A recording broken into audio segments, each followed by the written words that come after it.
What's up everyone, how are you all? Today we are back with another amazing Naruto story. What if Naruto lost his memories? And the nine tails turned him against Konoha? If you enjoy then please like, share and do comments. And also check the description box the original creator of this beautiful creation.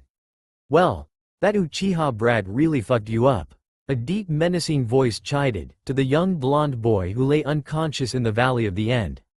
The Kyuubi glanced around its empty cage. Naruto's subconscious didn't say anything in reply. The great demon let out a huff before reaching his chakra out. He felt it pass through Naruto's body and fill him up. It was right about now that the demon came to understand just how grave Naruto's injuries were. He wasn't just unconscious, he was comatose. Damn brat. Well, I can't just leave you to die in this wretched valley. The fox stated, more to himself than his host, whom was well beyond hearing him at this point. The nine tails quickly flooded an immense amount of chakra into Naruto's body, forcing his wounds to begin healing, while at the same time, because of Naruto's condition, coma, allowing him to take control. Suddenly Naruto's eyes opened and for the first time in 12 years, the nine tails was able to look upon the outside world. Using his chakra to work Naruto like a puppet, the demon forced him to sit up. As he did, he felt an immense amount of chakra rush to Naruto's head. The Kyuubi could tell that Naruto had suffered an immense head wound from the fall he took after he and Sasuke collided. The demon also felt Naruto's ribs pop back into place from where Sasuke had punched him in the chest when they collided. Moving Naruto's body was difficult but not impossible. The great beast quickly figured out how to effectively pilot the idiot's body and got him to his feet. He glanced around and noticed Sasuke laying on his back a few feet away. His eyes were closed but his chest was raising and lowering, so he was alive. Brat, the demon spat, as he looked at Sasuke. All you managed to do was scratch his headband, you runt. The demon once again chided Naruto, even though he couldn't hear him. The nine tails felt a pressure release from Naruto's head as his chakra finished healing it. Naruto had landed directly on his head after he and Sasuke collided and the fall had cracked his skull open. As his head finished healing, the beast did a quick check of all of Naruto's limbs and the rest of his body, making sure there were no injuries that he missed. He stopped as he was scanning Naruto's head. Out of habit he replayed all of Naruto's memories, which to the great beast could be processed in a second or two. He paused. Something was wrong.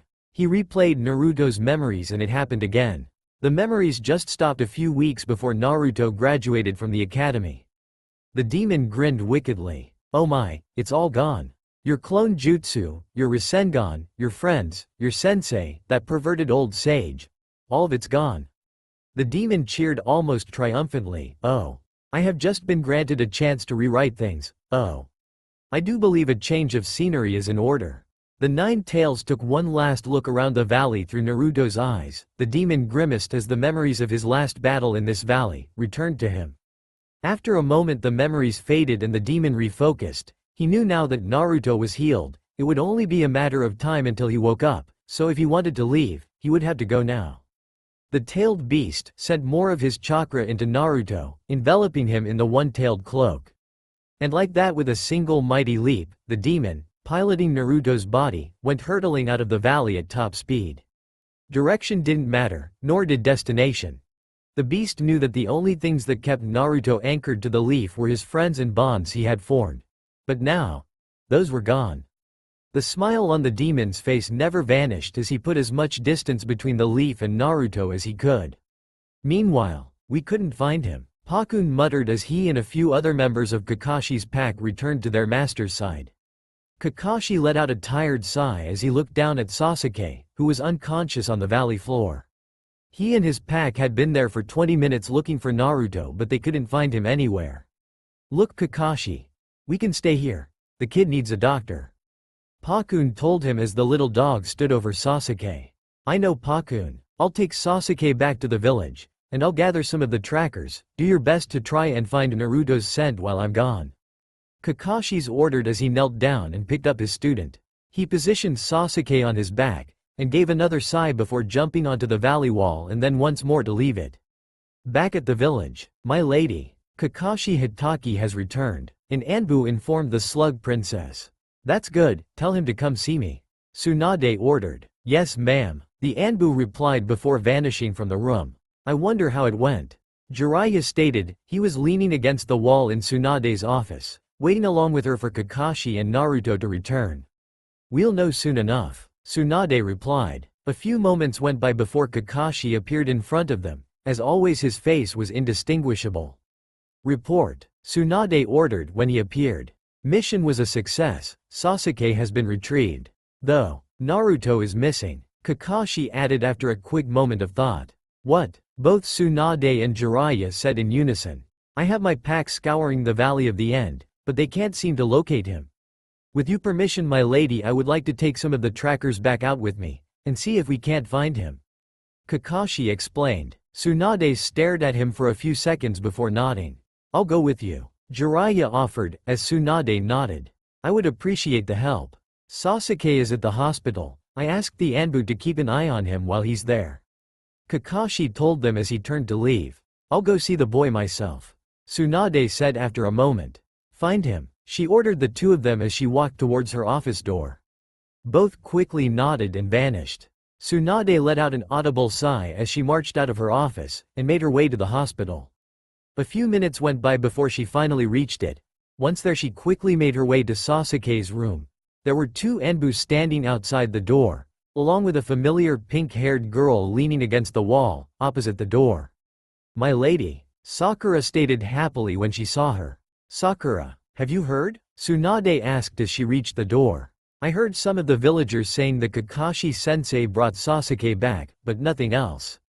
Sakura replied. Naruto is missing, Tsunade flat out told her as she opened the door and stepped into the room, leaving Sakura dumbstruck. Later, this is bad, Kakashi. Orochimaru and the Nine Tails chakra is all over this valley. It's impossible to separate the two. A sensory tracker told him. I know, Kakashi agreed, staring out across the valley. Naruto isn't skilled enough to move without leaving a trail, but the rain is making it hard to follow scent, so he has that advantage. The only two plausible scenarios is that he showed up to face Sasuke, beat him, and was taken by a third party. Jiraiya began to explain to the others.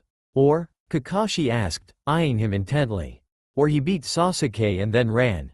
An Anbu interjected. Is it possible he was killed and his body is just floating downstream? One of the Anbu asked. No, my hounds have been scouring up and down the valley, they can't find him. He's just not here, Kakashi replied, with a sigh. We have to keep looking, even if he is dead. His body contains secrets that we must retrieve. The Anbu stated after a moment. Naruto, where are you? Kakashi said to himself as he let out a sigh and moved to continue the search. 2 days later, far off in the land of lightning, in some no-name little village, Naruto sat alone in a back alley, the great beast still very much in control of his body. The demon was holding Naruto's headband in his hand. He stared at it for a few moments before snapping it in half and tossing it into a nearby garbage can. That settles that, the demon said to himself. The Nine Tails was so happy to be away from those lands, to finally be free of the wretched stench of the Leaf Village. He could slowly feel Naruto's subconscious gaining ground. He was starting to wake up. It would be another day or two, but he would be fine. All except for the missing memories of the past few months. The farthest Naruto's memory now went was a week or so before the academy graduation exams. Okay. The beast sighed as it began to try and recreate memories of Naruto's jutsu. Luckily, the demon was able to use its own memory to create the memories for Naruto, which meant it could twist them however it liked. He made sure to give Naruto memories of his two signature techniques, the Shadow Clone Jutsu and the Rasengan. In the end, he didn't give Naruto any new memories, just added in a few things so that Naruto would remember how to do the techniques when he woke up. You'll thank me for this, kid. That village treated you like garbage, and all you ever did was love them. Now you're free, and I intend to make the best of it. Ellipsis quote. The demon paused in his cage and looked around in the empty blackness. Suddenly a feeling rose up in him and he suddenly shouted, Do you see this, Minato? I've taken your boy away from your precious village, and now he'll walk a path that I've set for him. I've won, the great beast declared triumphantly. After a few moments of nothing but silence, the demon settled down and mused over how easy it was to control Naruto's body. He guessed that because Naruto was comatose and his consciousness was currently checked out, attributed to his easy control over the body. The demon was sure that when Naruto began to wake up, that it would become incredibly difficult to maintain control. The demon smiled wickedly. This was too good. He decided to get some food into Naruto's body. He pulled back most of his cloak and decided to ditch Naruto's orange jacket. Once that was in the garbage, the beast made its way to the market. He kept his head low and avoided eye contact. The dark marks on Naruto's face did draw a few gazes, but no one recognized him, so they chose to ignore it. Using what little money Naruto had on him, the beast bought him food and water. The merchant didn't seem to care that all Naruto did was walk up, point to what he wanted, and then handed over the money. The demon quickly fed Naruto, and then found another comfy alley to sleep in. As he settled Naruto's body down, the demon began to feel another force begin to take over Naruto's body. It was slow, but strong. Naruto must have been regaining his senses. It would be a few hours still, but he would be awake soon. Now, what am I going to tell you? The demon thought. A few seconds went by before a plan formed in the Might Beast's brain. He began to plant fragmented memories in Naruto's brain, bits and pieces of his battle at the Valley of the End. Though he made sure to change a few things around, like the conversations that he and Sasuke had. The Nine Tails smiled as he finished implanting the fake memories. He then continued to think up the lie he would tell Naruto, and slowly but surely it all took shape. Later, where am I? Naruto asked, as he lay in a dark room in a pool of water. Hello Naruto, came a deep and menacing voice. Naruto immediately shot up and was greeted to the massive sight of the Nine Tails sitting beyond a cage. Naruto let out a loud scream and shot to his feet, ready to run. Calm down, brat. I can't hurt you from in here, the beast told him, slightly annoyed. Wah, what are you? Where am I? Naruto asked, as he slightly cowered from the beast. I am the nine-tailed fox, and this is your body. The beast answered truthfully. The Nine Tails. Naruto stared in horror for a second before letting out another wail of terror.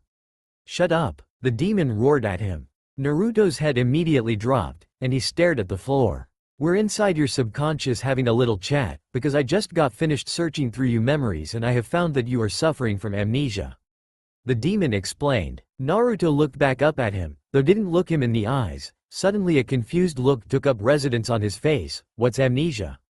It's, the demon began, and then stopped and growled at the boy's ignorance before continuing.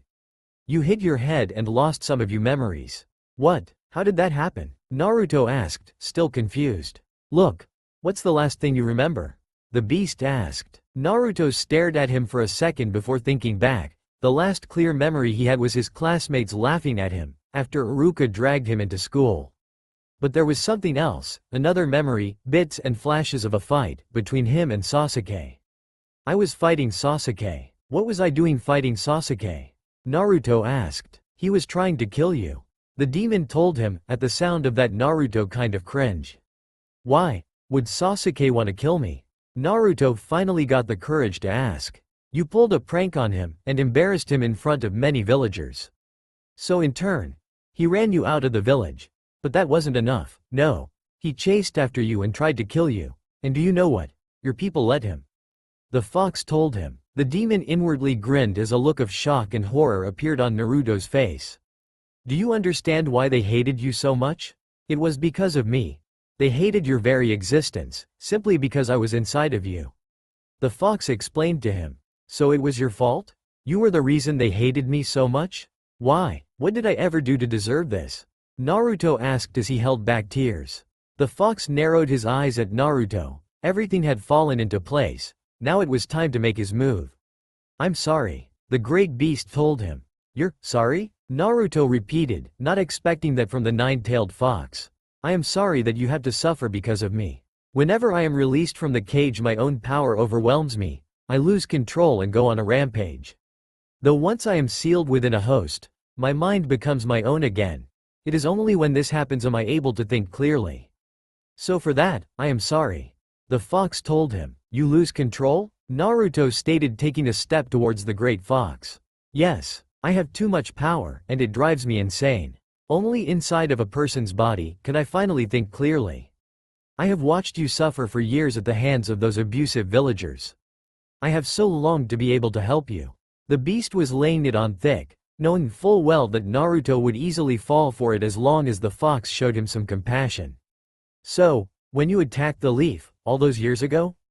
Naruto began to ask. The fox thought for a second. He hadn't thought about what to say if Naruto asked about that. After a quick moment a good lie came to mind. "Your mother was my previous host. When she gave birth to you, a man with an orange mask attacked her and tried to release me from her body. He succeeded and I was let loose.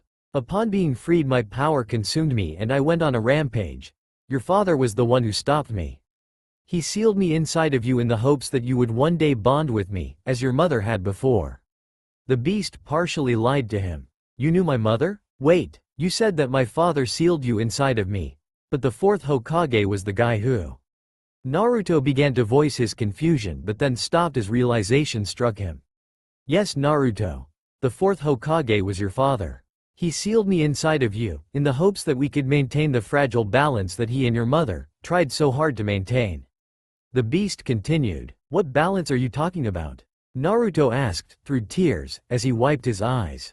"You are one of the 9 Jinchuriku, each sealed with a tailed beast. The villages use you as weapons, in order to maintain the balance of power between the villages. Your mother and father were 2 people that didn't follow that same doctrine. Your mother was brought to your village to serve as a defender of the village. Because she was a Jinchuriki, the people of your village decided to wed her to the man who would one day be Hokage, your father Minato Namikaze. That way, he could keep a close eye on her and use her power more accordingly. Luckily for your mother, your father fancied her, and fell deeply in love with her, and over time she began to feel the same. Your mother and father never agreed with the village's stance on Jinchuriki. They both believed that if a person could somehow bond with the tailed beast within them, then they could use that power for good. Your mother was my friend. She was kind to me, and it saddens me greatly to know that she is gone. Your father put me inside of you in the hopes that the third Hokage and the rest of the village would follow through with his beliefs and search for a way to allow a Jinchuriki and its Biju to live in peace with one another and not be used as weapons. The fox was laying it on as thick as he could, and Naruto was bawling his eyes out. Sadly, the villagers did not respect the wishes of the fourth. They shunned you like they had to every other Jinchuriki. They abused, neglected, and tortured you, for things that you had no control over.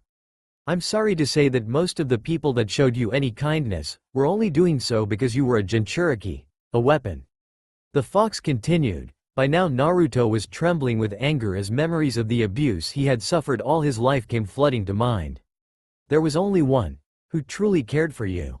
Iruka Amino," the fox told him. At that Naruto stopped trembling and looked up at the fox. "Iruka-sensei?" Naruto asked, tears still hot on his face. "Iruka lost his parents when I went on a rampage, and yet, he could never bring himself to hate you. You were like his little brother. And because of the way that he treated you, because of how nice he was to you, he often caught flack for it from his superiors. He was the only one who cared about you, Naruto." The great beast said. It sounded almost sad, well, as sad as it could sound. "I have longed for this meeting since your birth, Naruto. Your father was afraid that my power would corrupt your mind, so he set the seal to only weaken when you were old enough. If he had known how the village was going to treat you, I'm sure he would have weakened it, so that we could have met earlier. I have watched your horrible life and yearned for the chance to meet with you, to tell you why the village treated you so badly. I'm sorry that it took me so long." The beast apologized, this time actually sounding sincere. "No, I'm sorry. If I knew that you were trapped in here, alone, I would have made the attempt sooner to meet you," Naruto stated, as he wiped tears from his eyes and looked at the fox gratefully. The 9 Tails was absolutely jumping for joy on the inside. He was very close to having Naruto wrapped around his large furry finger. "Thank you, Naruto." The beast thanked him, even offering a polite bow just to emphasize his gratitude. "So, how did I get away from Sasuke?" Naruto asked after a moment. "He was kicking your ass, when suddenly the seal weakened enough for me to give some of my power to you.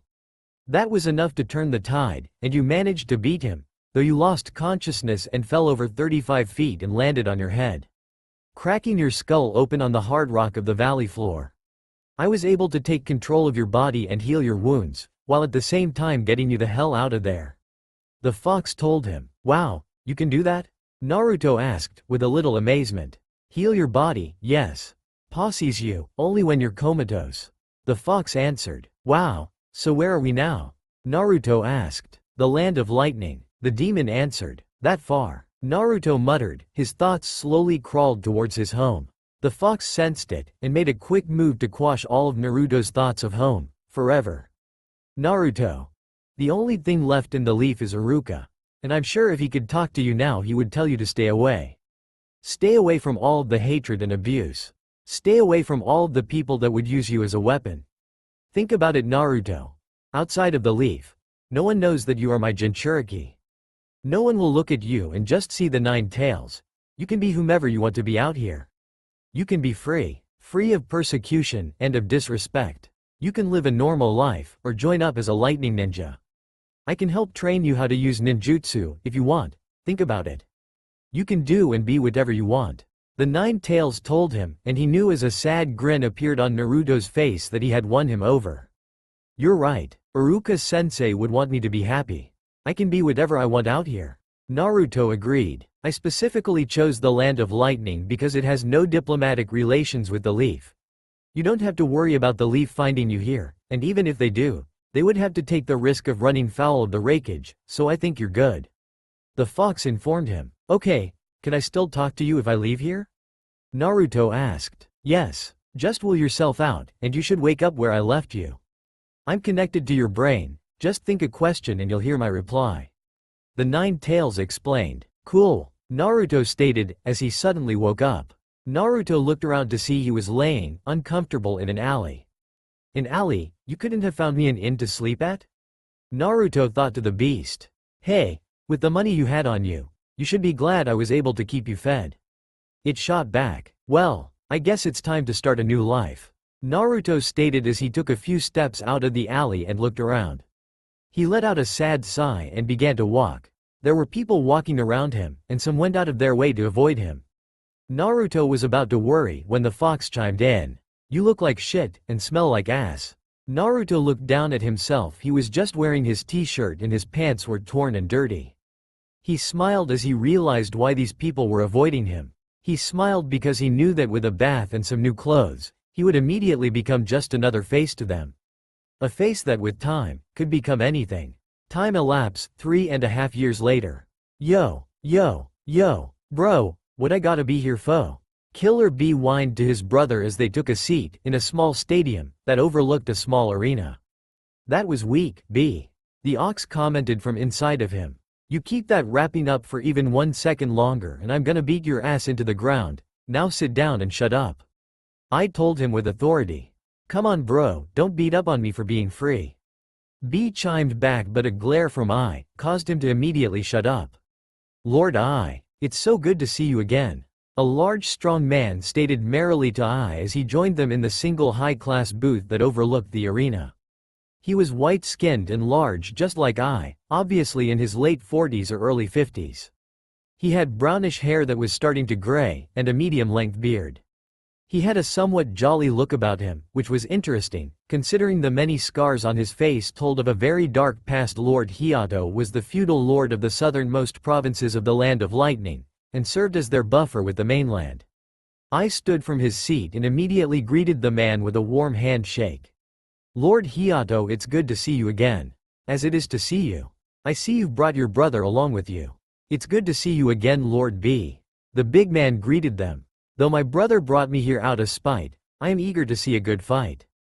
B replied, motioning toward the arena, which earned a laugh from Hiato.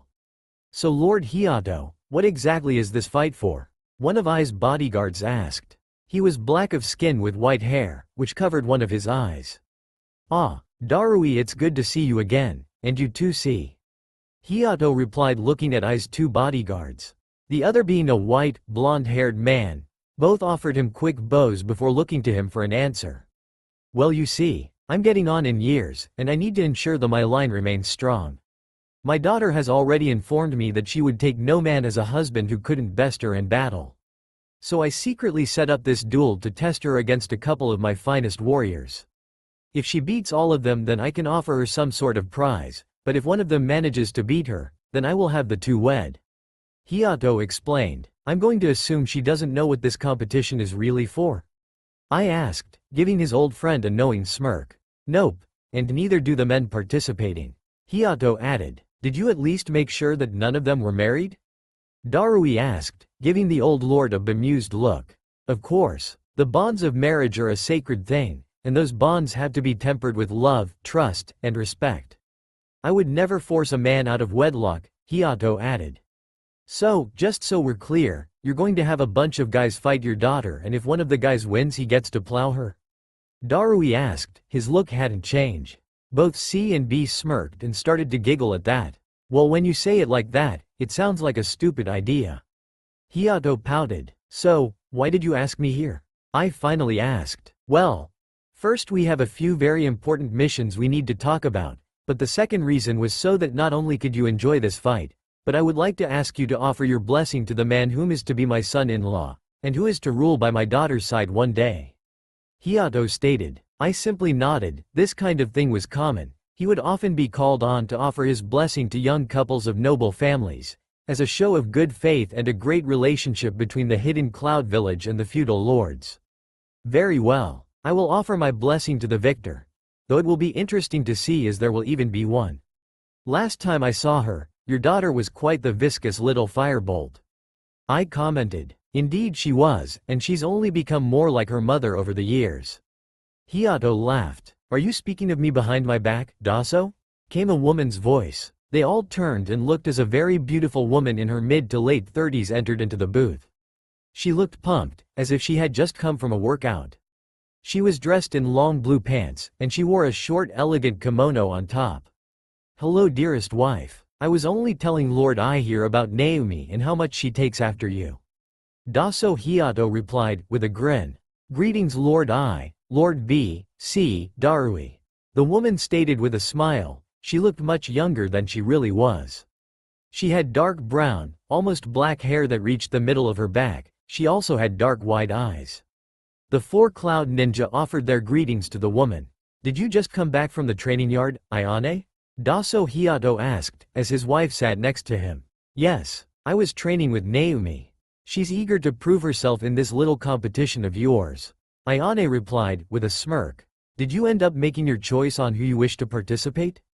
Daso asked his wife. Yes, Ayane replied with a smirk. Oh good, Daso stated, then glanced over at I, who made a face. When I told her my idea to wed Naomi, she said she would only agree to it if I allowed her to choose a fighter to participate. Daso explained. Who did you end up choosing, my lady, if you don't mind me asking? C asked, politely. The kitsune. Ayane replied with a grin. The kitsune. Wow, this should be interesting. Daso stated, with wide eyes. Who is the kitsune if you don't mind me asking? C asked. Darui, B and I listened intently as suddenly a gate opened down in the arena and warriors began to spill out of it. The kitsune is a young mercenary that showed up in these parts about 2 years ago. He's kind of a local legend. He has shinobi skills but no allegiance. Daso explained. Is he a rogue? I asked, eyeing his old friend intently. No, I don't think so. He's young, about my daughter's age, and his form is very sloppy, plus he doesn't fight like any cloud ninja I ever seen. So unless he ran here from another country, I think he is just self-taught. Daso explained. If he's not that good, then why is he a local legend? Darui asked. I didn't say he wasn't good, I said he was sloppy. The kid lacks finesse, but he's good. Plus he possesses a few incredibly rare high-level jutsu. I have personally seen him use the shadow clone jutsu on more than one occasion, and I have heard stories that he is capable of using a technique that, from what has been described to me, sounds very much like the fourth Hokage's Rasengan. Daso told them. Really? Well then this should be interesting. I commented as he focused on the men and one woman that had spilled out into the arena. His eyes drifted over them. There were 24 warriors. Most were shinobi. 2 were even cloud ninja. He kept scanning them and came across a young girl, probably 16. She had short, shoulder-length brown hair. One of her eyes was slightly covered by her bangs. She was white of skin with dark eyes just like her mother. The young girl was average height, with a petite build, but not grotesque. She was slightly muscular from what I could see at this distance, though once again she wasn't so muscular that she was grotesque.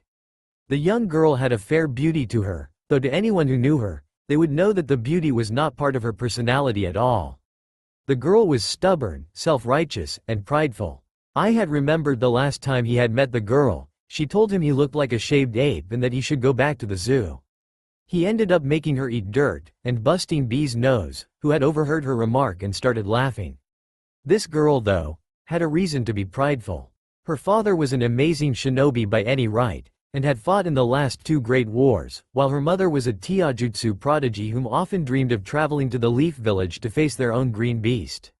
By all accounts Naomi Hiato was a prodigy. I had to smirk at the thought. A prodigy and yet a stubborn runt without an ounce of humility. He decided to continue his search of the contenders, and his eyes came to rest on a peculiar sight. A blonde-haired boy, about Naomi's age, whom I recognized almost immediately. Well, isn't this interesting? They all heard B mutter to himself.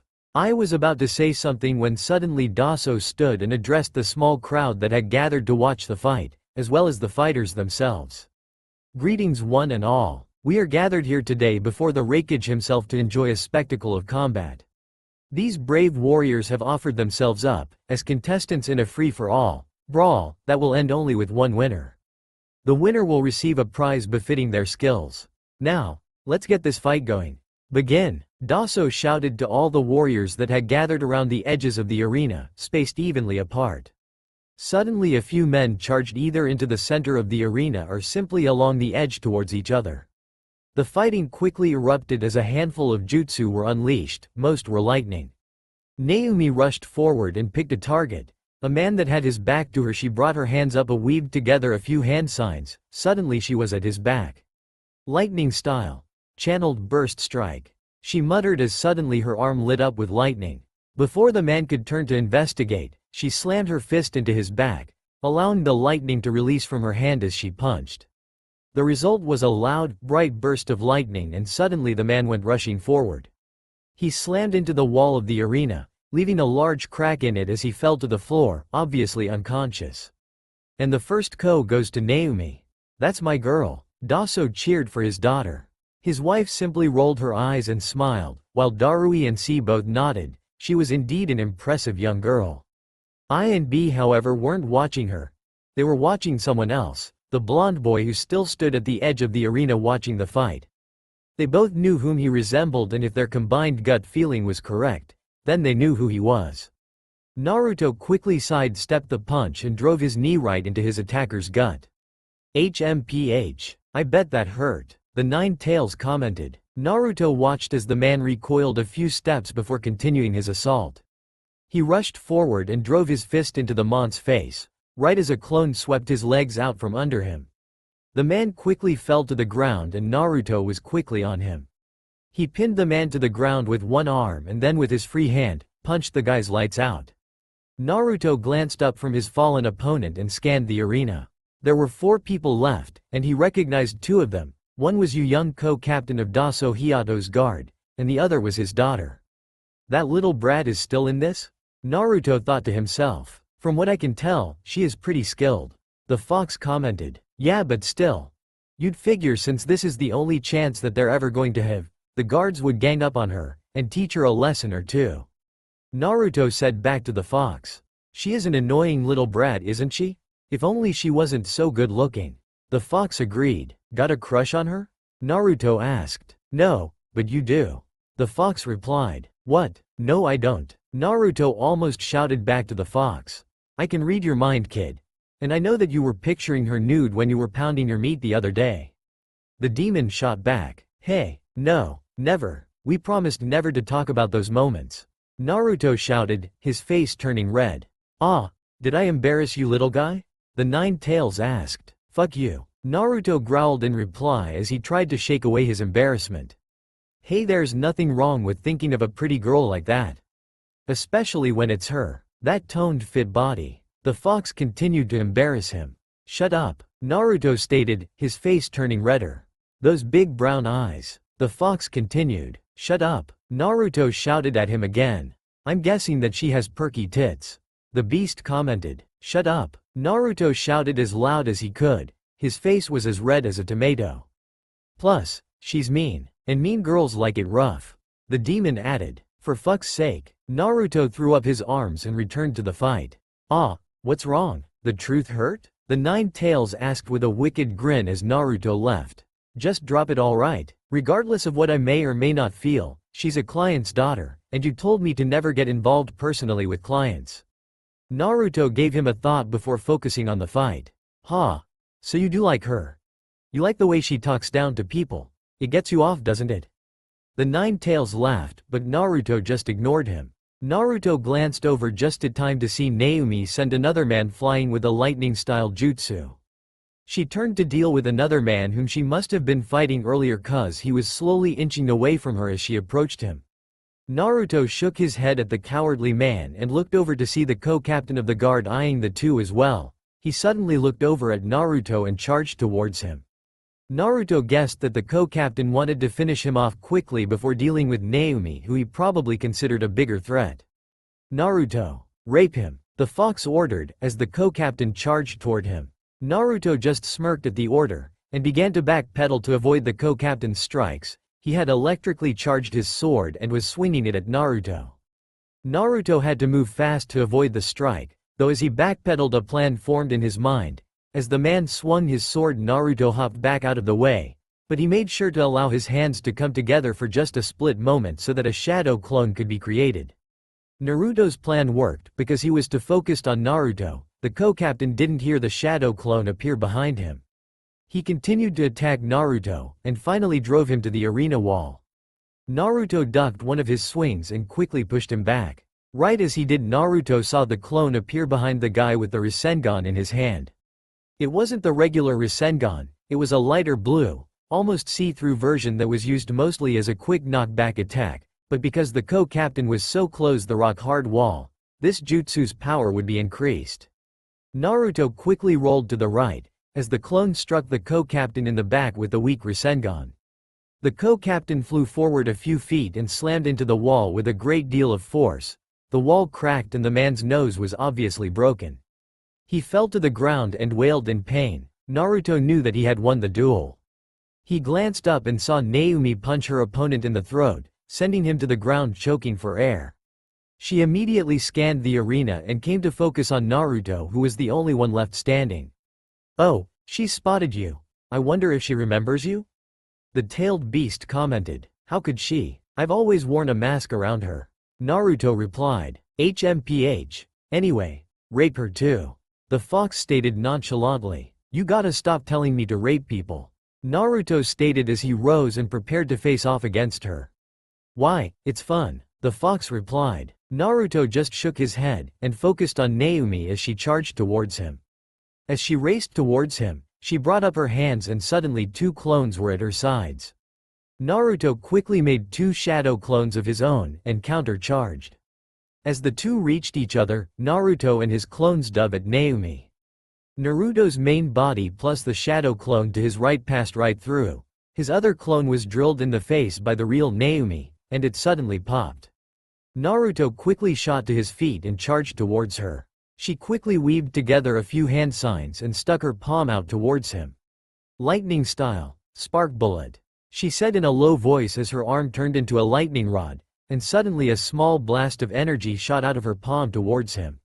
Naruto's clone knocked the real him out of the way and took the full force of the jutsu. He immediately popped. Though this didn't deter Naruto, he was quickly on his feet and he summoned two more clones to his sides. He sent the two rushing forward to distract her, while he prepared another low-level Rasengan. The distraction worked, the clones got on both sides of her and delivered a few strikes. Naomi's mother was a taijutsu expert and she had been training Naomi since she was little, so she didn't have any problems dealing with Naruto's clones. She ducked a punch from one, and drove her fist into its stomach causing it to pop. The other tried to grab her by wrapping his arms around her, but she was having none of it. She quickly stomped on his foot and when he winced and leaned forward she slammed her head into his, causing his clone to stumble backwards. Naomi quickly turned around and delivered a kick right to the clone's face. She seemed slightly surprised that it popped, forgetting for a moment that the real Naruto had lagged behind. She turned right as the real Naruto made his move. "Rasengan," he shouted as he drove the low-level Rasengan into her gut. Naomi held a look of surprise for a moment, before she suddenly went flying back into the center of the arena, where she landed with a few rolls. Naruto began to walk towards her. As she struggled to her feet, he could see that she had a busted lip, and that her stomach had been slightly burned by the Rasengan. She wasn't going to be continuing this fight, she had run out of stamina. She let out an angry yell, and suddenly started to weave more hand signs together. Naruto only made a face and then created about 3 dozen shadow clones to emphasize his point. Naomi stared at all of them for a moment, before she stopped and hung her head in defeat. Daso saw this and quickly stood. Wow! That was an entertaining fight. I do believe we have a winner. After he finished speaking, he walked forward and hopped down into the arena. He was quickly followed by his wife, as well as the Cloud Shinobi, I, B, C, and Darui. Good fight, Naomi. With a little bit of training you'll be as good as me. Daso praised his daughter, who now stood glaring daggers at Naruto, more than a little pissed that she was beaten. And you? Well, you never failed to amaze me, Naruto. Daso praised Naruto as he approached them. Thanks, old man, it was a fun fight. Yumi's got a lot of skill. Naruto stated with a smile. Yumi? Both Darui and C said at the same time. It was Naruto's nickname for Naomi. Ayane informed them. As she heard the name, Naomi's eyes lit up with flame. You, she hissed as she started to take steps towards him. She figured it out. The fox warned him. I know. Naruto thought back in reply, as he raised his hands in surrender. Naruto had done a few jobs for the Hiato family, though whenever he was on the job Naruto wore a kitsune mask and a hood so that no one could identify him. Daso and Ayane were the only 2 clients that had ever seen his face before. Fucker, Naomi hissed at him. Hi Naomi, how are you? Naruto asked, trying to be respectful, knowing full well that she was having none of it. You're lucky she just fought 9 people and is worn out, otherwise she would be on you in a flash. The 9 tails told him. Naruto just continued to smile and hold his hands up in surrender. He knew that Naomi would do anything, just for the chance to thrash him about, and Naruto knew why. He had made a mistake in his past, a big one, and it earned him the ire of this young girl. Flashback. 2 years ago. One night, because he was horny and stupid, Naruto decided to go spy on the girls' side of the local spas. The 9 tails had no problem with it, and simply asked Naruto to wear a different mask so that if they were caught, he wouldn't be recognized. So Naruto decided to go with irony and wore a pig mask, which sent the 9 tails into a frenzy of laughter. As Naruto stood upon a tree watching women come and go, a familiar sight caught his eyes. It was Lady Ayane and her daughter, Naomi. Naruto blushed deeply upon seeing them, his eyes focused on them intently as they removed their towels and stepped into the water. The 2 were similar in terms of body composition, since both practiced taijutsu often and were therefore physically fit.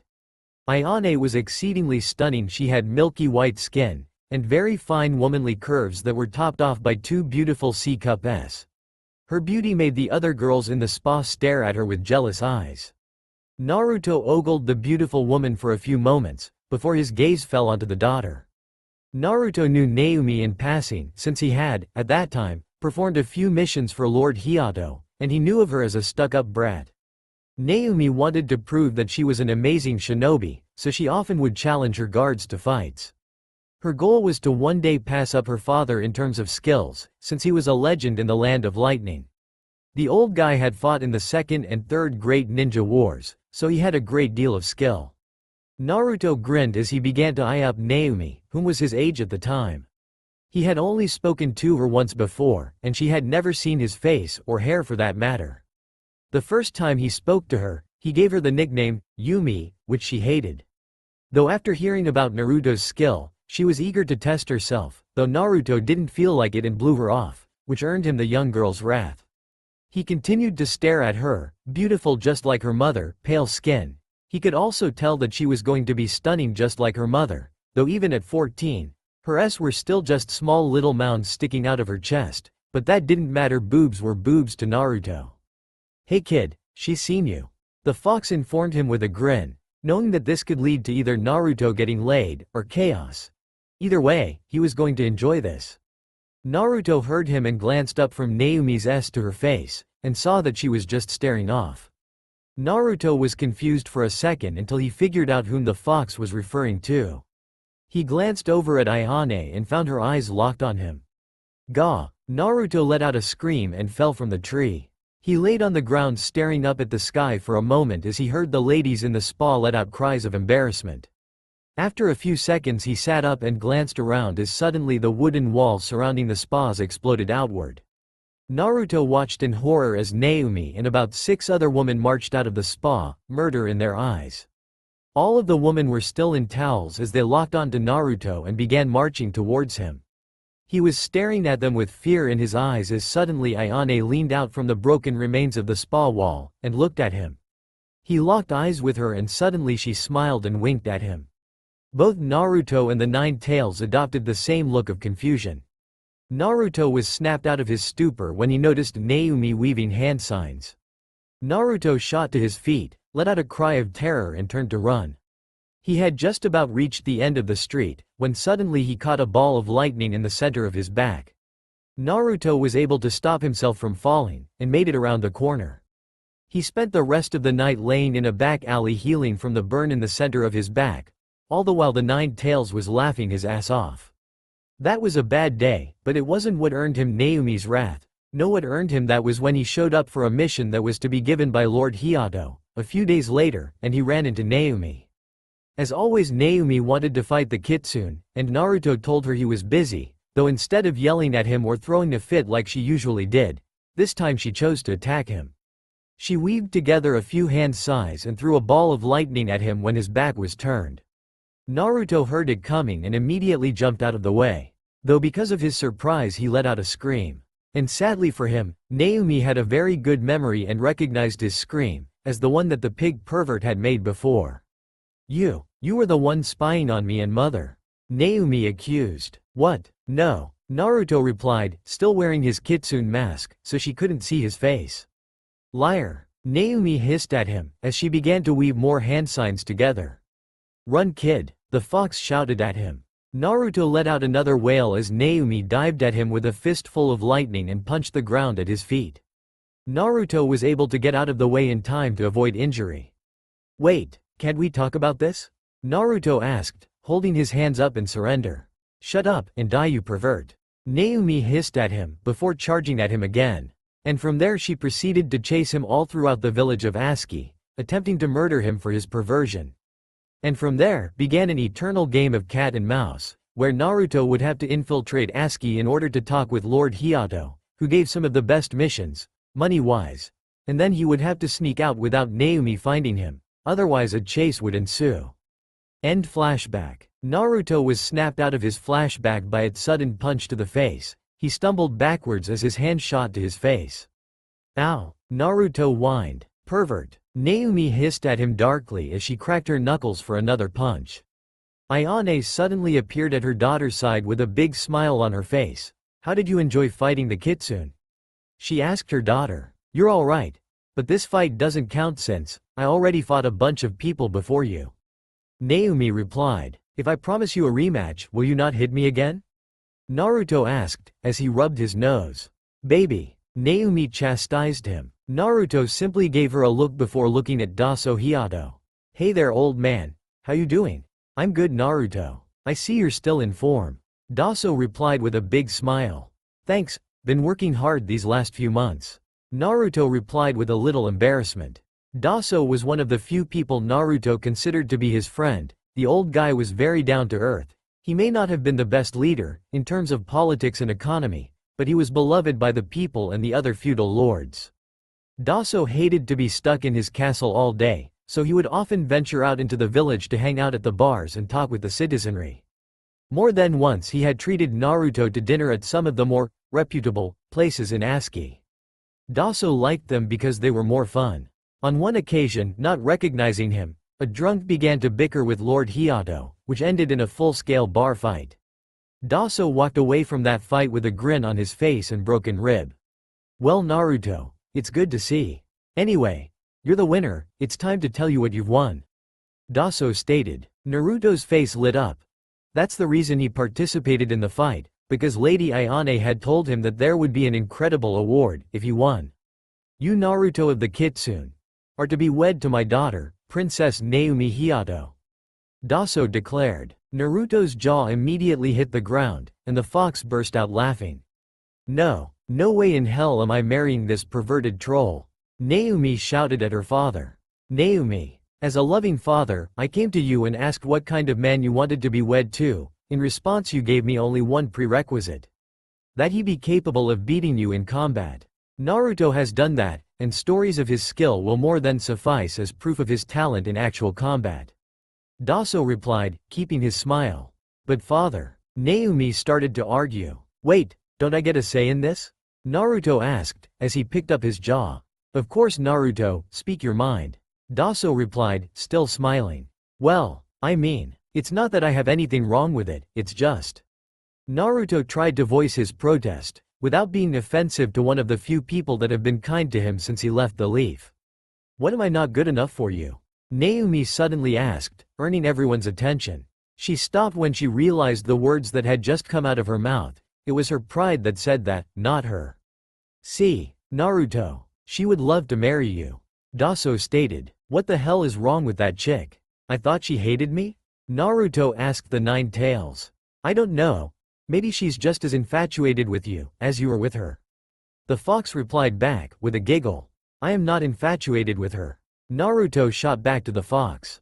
The Nine Tails simply let out a huff and laughed. No, I don't want to marry him. He's a worthless toad. Naomi whined. How right you are. The Nine Tails agreed. Shut up. Naruto muttered back to the fox. Look, I have nothing against you Lord Hiato, but I really need to think about this. Naruto began, as he came up with a fitting excuse to get him out of this situation. Marriage is a big step, and I don't know if I'm ready to give up on my life of freedom. Like I said, nothing personal, but I have to really think about this. Naruto finished offering an apologetic bow to Lord Hiato. I understand Naruto. I asked the Raikage here to offer his blessing to the man whom is to be my daughter's husband. I do not wish to ask Lord Raikage to return at a later date, so I must ask for your answer, before the Raikage leaves to return home. You have 3 days. Daso replied to him, suddenly becoming serious. Thank you Lord Hiato. And just so you know Naomi, this decision has nothing to do with you. It's more like me wanting to be selfish. Just so you know, I think you're an incredible, beautiful, and skilled kunoichi, and any guy would be lucky to be married to you. I hope I have not offended you by not giving my immediate answer. But I truly need to think about this, so with your permission, I need to go and think about this. Naruto stated, in a manner that was unlike him. The Nine Tails had taught him a lot over the past few years. How to be courteous was one of the lessons. The Nine Tails had hoped it would stop Naruto from getting into trouble with any nobleman. It looks like the lesson paid off. Naomi stared at him for a second before turning her head to hide a slight blush. Yes, you may go. She muttered, in a formal manner, and like that Naruto turned and left. Lord Hiato, I need to speak with you, in private. I stated, in an authoritative manner as Naruto left. Of course. Let's head back to the castle. Ayane, could you stay here and make sure that the men get some medical attention? Daso asked his wife. She simply smiled and nodded. A short while later. So what do you need to speak with me about? Daso asked the Raikage as they entered into one of Daso's private offices. You colossal idiot, do you have any idea who that kid was? I went off on him. Yes, he's the 4th Hokage's son. Daso replied, with a stale look. You knew? I asked with a little shock. Yes, and just like you I suspect that he's also the Nine Tails Jinchuriki. Daso replied in a cool tone of voice. I made a face and glanced at B, who only nodded in reply. So the rumors are true. The 4th Hokage did put the Nine Tails inside of his own son. I stated, as he remembered what his spies had told him about, many years ago, when a blonde-haired boy matching Minato's description appeared in the leaf. It wasn't until later that I came to believe that the boy was the Nine Tails Jinchuriki due to the leaf's treatment of him. If you knew all of this, Lord Hiato, then why did you ask that boy to marry your daughter? C asked. Yes, why? You do realize that when the leaf hears about this it's going to be war? I stated to his old friend, giving him an icy glare. Not if they wed immediately and I retire. My daughter will take my place as Lord of the southernmost provinces. Plus she will take my position on the Imperial Lightning Council. That will grant her and her direct family protection under imperial law. Daso explained to them, "You intend to bring the 9 tails under the Land of Lightning's control?"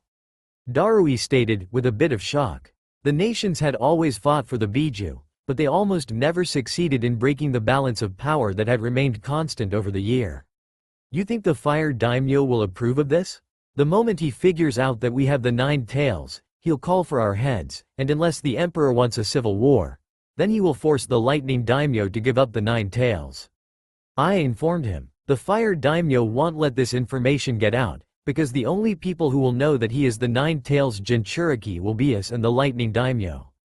Daso replied, cool as a cucumber. "What about the Leaf and the Fire Daimyo?" I asked, not understanding what Daso hoped he could achieve by trying to wed his daughter to the 9 tails Jinchuriku. "Have you heard that the Leaf's Jinchuriki is missing?"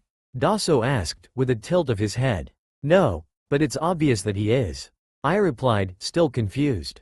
"Exactly. If I had to venture a guess, the only person outside of the Leaf Village that knows that their Jinchuriki is gone is the Fire Daimyo. The Fire Daimyo won't make a big fuss over this because if he does, then everyone's going to know that the Leaf has lost one of its greatest assets. Plus, without their Jinchuriki, the Leaf has lost any leverage it may have had in negotiations with us. If I marry him to my daughter, then not only will he become a citizen of the Land of Lightning, but I will give him a home, a family and a reason to fight for the Cloud." Daso explained, "The Cloud? I get the lightning, but why would the boy want to fight for the Cloud? You're not making any sense." I replied, shaking his head with confusion, as B and the others listened intently. "You have someone that Naruto can relate to, someone he can understand. As a fellow Jinchuriki, B, you understand what the boy has been through. I don't know Naruto's past, but I do know that he must have had a harsh life, if he ran away from it. B is the most powerful Jinchuriki alive, but Naruto has one of the strongest of the 9 tails. With guidance and compassion from us, Naruto could become a great asset to the Cloud and in turn the Lightning." Daso told them, "When you put it like that, I see the logic in your plan. But what if the Daimyo orders us to return him? To appease the Leaf and the Fire Daimyo?" I asked. "The Daimyo wouldn't be able to. If Naruto is married to my daughter, then he will become a citizen of the Land of Lightning. Not to mention, his wife would be one of the feudal lords.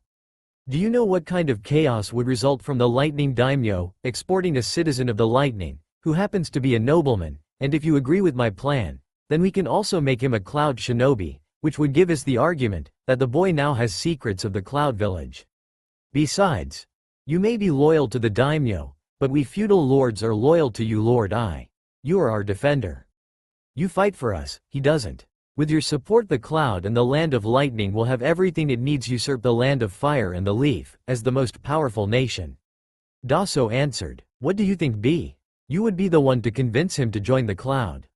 If I followed through with this?" I asked his brother. B stood quietly for a few moments before speaking. "I would have to speak with him first.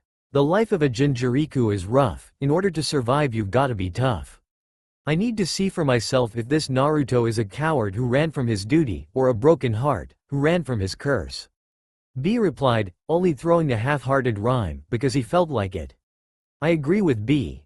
If Naruto is a coward who simply ran from his village because he was afraid of what he was, then we have no use for him.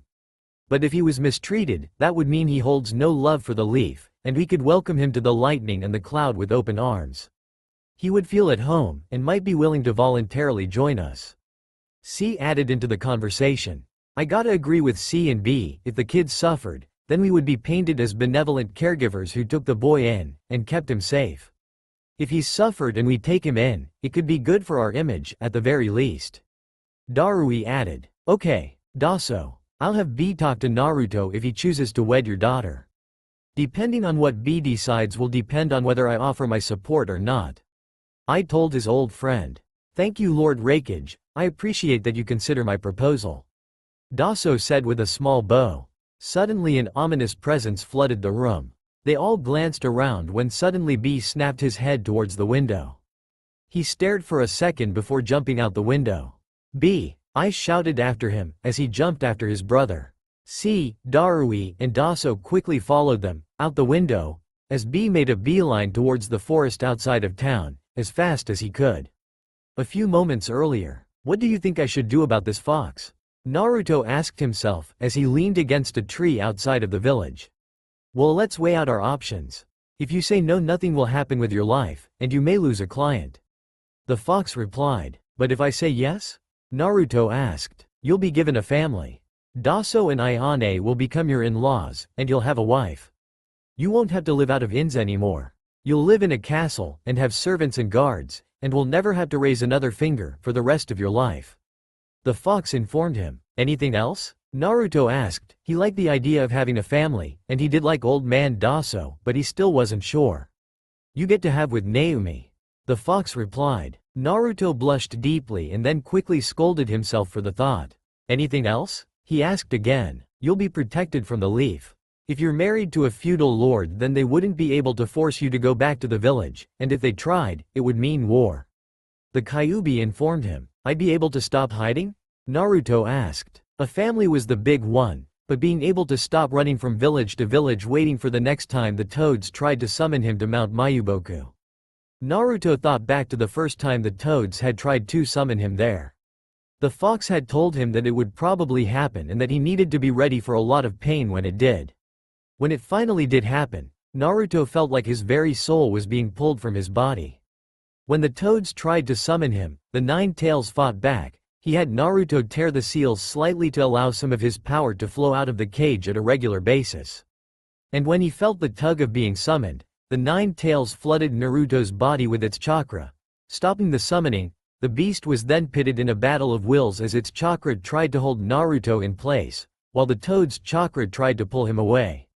The battle went on for only 2 minutes before the tugging stopped. Whomever had performed the reverse summon had either run out of chakra or lost control of the jutsu. Naruto was left in agony. He felt like every cell in his body had burst all at once. This game of tug-of-war happened 2 more times, over the course of the next few weeks, before finally, the Nine Tails came up with a plan. Knowing that it couldn't stop the toads from attempting a reverse summon, the beast decided to do the only thing that it could, and that was to stop them from pinpointing its chakra when they tried to reverse summon. The fox guessed that sooner or later Sensory Ninja would try to locate where its chakra was, and head to its location. So the fox taught Naruto what it could about seals, and then had him create some chakra displacement seals. This all took about 2 months before Naruto had succeeded, and at the time they were hiding in a country that neighbored the lightning in the hope that the leaf wouldn't suspect that they actually lived there. Once the seals were done, they went on a 4-month journey to all the other countries to plant the seals. The only country they didn't go to was the fire. Over all this time the toads had tried over 3 dozen times to reverse summon him, and each time they met with resistance from the Kyuubi. Naruto was suffering as a result of the struggle. Each time his body would be racked with pain as 2 powerful forces tried to pull him in 2 separate directions. Once they had finished planting all the seals, all over the world, the 2 returned to the land of lightning and waited for the toads to try again. There was nothing the Nine Tails could do about the reverse summon, but it could stop the toads from locating Naruto and telling the Leaf Ninja where he was. Finally, it happened. The toads tried once again to reverse summon him, and they once again met with resistance, though this time as he fought back, the Kyuubi felt bits of its chakra vanish. He knew that the seals that they had created were coming into effect. To anyone who was looking for a sudden outburst of the Nine Tails' power, they would sense it coming from over 6 dozen locations, all over the planet. And like that they were suddenly safe to stay in one area. They still watched their backs knowing that the leaf might get lucky and guess the right location, but they both felt much safer, sticking around a certain area for a long period of time. Still there were times when the reverse summon was more powerful, and the struggle went on for more than 10 minutes. At times like these Naruto wished he was dead, the pain was so excruciating. Every time the Nine Tails fought back, its power would be released. Naruto often shifted appearance, his eyes turning red, his whiskers turned dark, and his nails turned into claws. It got bad at times, but only once did it ever go so far, that the one-tailed cloak appeared, and the combination of being reverse summoned and wearing the one-tailed cloak almost put Naruto back into a coma. Hey kid, you don't have time to think about that. You've got to make a decision when it comes to this marriage thing. The fox interrupted his nostalgia. Shit, what do you think I should do? Naruto asked the fox. Marry her. You get a wife, a family, a home, and some damn safety. The Nine Tails replied. Yeah, maybe. Plus if I'm the husband of a feudal lord, then everyone will know who I am, and the leaf will know where I am. That means they will have to stop the toads and all the damn reverse summons. Naruto said to the Kyuubi. True, it agreed. Okay, I think I have an ans. Naruto stopped as a very familiar pain coursed through his body. No, not again. Fucking stop already. Naruto hissed aloud as he fell to his knees. The Nine Tails began to envelop Naruto in his chakra, and fought back against the invisible force that was trying to pull Naruto to Mount Mayuboku. Go to hell you little toad bastards. The tailed beast roared angrily. Suddenly the Nine Tails became very worried. The force that was trying to summon Naruto was much greater than any they had faced before. He would have to increase his power in order to fight it. That would mean enveloping Naruto in the one-tailed. Naruto, I'm having some problems, I need to up the power. The Kyuubi informed him. Just do it.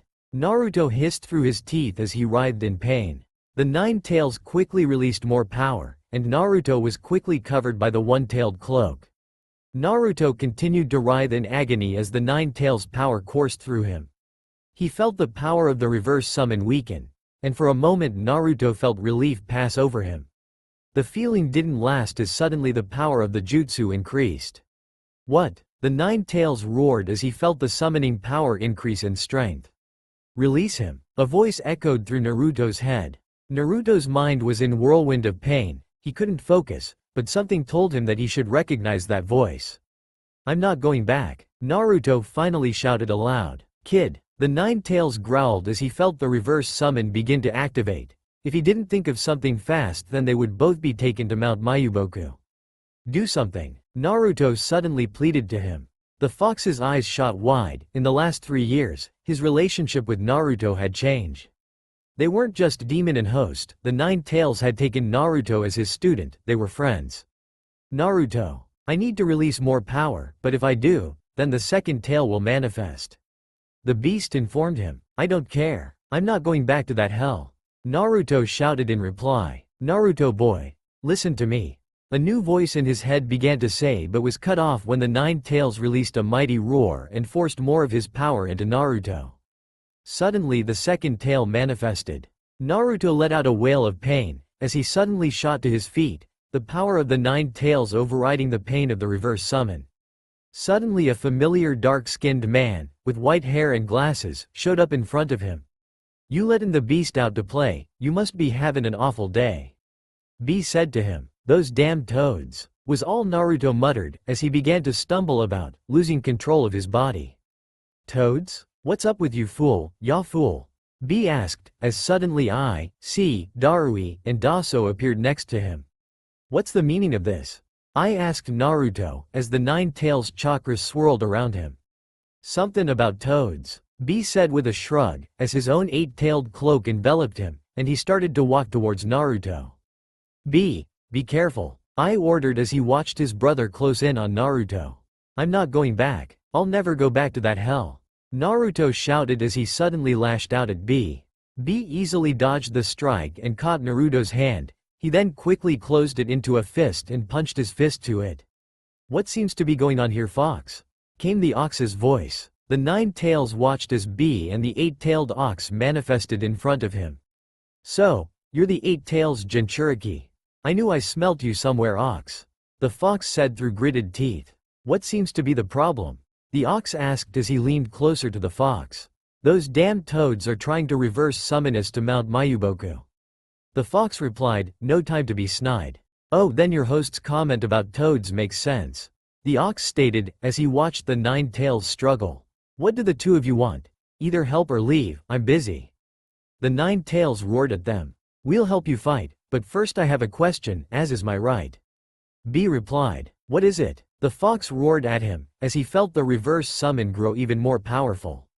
Since we don't have a lot of time, I want you to rate his life on a dime. 1 though 10, how tough has his life been? B wrapped his question. A 9. The fox replied, not even caring about the irony. B stared at the fox for a moment before he nodded and looked back at the ox. Well, 8 Tails, do you got something that can turn the tide in this struggle of pride? B asked him. Yep.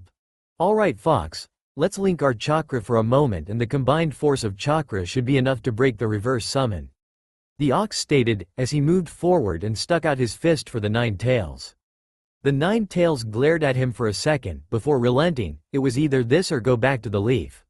With a huff he stuck his fist through the cage and touched fists with the ox. You ready? The fox asked. Yep, on 3. 1, 2, 3. Suddenly the two released a combined burst of chakra. The overflow of chakra caused Bee and Naruto to fly apart and slam into the surrounding trees. Did you succeed? Came Naruto's voice. The fox felt Naruto's consciousness quickly fading. Yes, with a little help. Go ahead and sleep now, Naruto. The fox told him, and like that Naruto was out. What happened, Bee? I asked his brother as he got to his feet. Leaf was trying to reverse summon him. Kid didn't want to go back. The fox says his life was bad, and that explains why the kid was so mad. We should go through with Daso's plan, if only just so we can help this little man. Bee answered his brother. Let's take him back to my castle. We can have him rest there and he can give me his answer later. Daso stated, staring at Naruto with a little worry. See? Take him back to the castle. Bee, Darui, Daso, let's go. I commanded them. Where to? Daso asked, as I walked by him back towards the village. To deal with everyone who felt that. I answered, as he motioned to Naruto. Right. Daso nodded and followed after him. C quickly walked over to Naruto and knelt down next to him. He let out a sigh before kneeling down to pick him up. Things are about to get very interesting around here. C muttered as he got Naruto on his back, and began to carry him towards the village. Yes, they are. The fox muttered in reply, as he settled down in his cage, tired from yet another bout with the mysterious toad summoner. The Kyuubi had to wonder as he fell asleep, who the two voices were. UG. Naruto whined as he opened his eyes from a dreamless sleep. Where am I? Naruto asked as he sat up and looked around a very elegant room. He looked down and saw that he was laying in a large king-sized bed, that looked like it belonged to royalty. I think this is Hiyato's home. The Kyuubi commented. What makes you think that? Naruto asked as he stood. I don't know. Maybe the giant Hiyato family crest on the wall tipped me off. The fox replied sarcastically. Naruto glanced over and saw the crest. It was an image of 3 swords crossed with each other and wrapped in lightning. Oh, Naruto muttered as he glanced down at his clothes. Naruto usually wore dark brown pants that had a lot of pockets for ninja tools. He also wore a black jacket and a black hooded cloak to hide his hair and body. He also wore a kitsune mask whenever he went to speak with a client. After a moment of scanning the room, Naruto thought inwardly and entered into his subconscious. What happened, Fox? Naruto asked as he stood before the great beast. The reverse summoning was extraordinarily powerful this time. I almost couldn't fight it off. We ended up having some help from the 8 tails and his Jinchuriki. The fox replied. The 8 tails? You mean he's nearby? Naruto asked, slightly worried. It turns out he was that white-haired guy that was with the Raikage earlier. The fox replied. Oh, Naruto said nervously as he recalled seeing the Raikage with Daso earlier. Hey Fox, how long was I out? Naruto asked after a moment. Just over a day. The fox replied. Damn, they almost got us this time. Naruto commented as he spotted his cloak laying at the foot of the bed. He quickly grabbed it and threw it on, and then proceeded out the door. Something was different this time. It felt like there were 2 presences, trying to pull us back. The 9 tails informed him. What do you think this means? Naruto asked as he made his way towards the castle's main audience room, where he hoped Daso would be. That they're trying harder to get you back. The fox guessed. Damn, why can't they just leave me alone? Naruto asked, more to himself than to the fox. You know why. The demon answered with a huff. Naruto stopped and clenched his fists with anger. The 9 tails sensed his host's growing anger, and decided to speak up. I'm sorry. Don't be. It's not your fault they think of you as a weapon. Naruto replied, as he let his anger fade. Let's go find Daso. I'm sure he's eager to see if you're alright, and to hear your answer. The fox suggested after a moment of silence. Answer? Oh, that's right? That whole marriage thing. What the hell am I gonna do about that? Naruto asked. What do you mean? I thought you had already decided to go through with it. The 9 tails asked with a tilt of its head. I did. But now that I think about, I know that I was being selfish when I made that choice. Plus, I don't want to put Daso and his family in danger. If I marry Naomi, all of a sudden, the whole Fire Country is going to be calling for my deportation. Not to mention that the Leaf will probably send shinobi to try and make me go back. Naruto explained to the fox. So what, we keep running? How long will that last? How long before they try to reverse summon us again? Whatever they did last time, it almost worked. We need help, otherwise one of these days we'll be back in Leaf custody. And if you thought they treated you horribly before, I can't imagine what they'll do to you now that you're a rogue. The fox argued back. So what, are you asking me to put my own selfish needs before Daso and the lives of his family? Are you asking me to put them in danger? Naruto started to grit his teeth in anger as he asked those questions. Yes, the great beast replied, honestly. Naruto let out a dry chuckle. Well, at least you're honest. Hey, I may be a lot of things, but I am not the kind of fox to hide what he's really thinking. The fox shot back. I just don't know what to do. On one hand, I would love to have a family. I mean, Daso is awesome, Ayane is weird, and Naomi is something. But on the other hand, I don't want to put them in danger, plus I would feel like I was using them. Naruto weighed his options. So, then why don't you tell Daso why you're really here?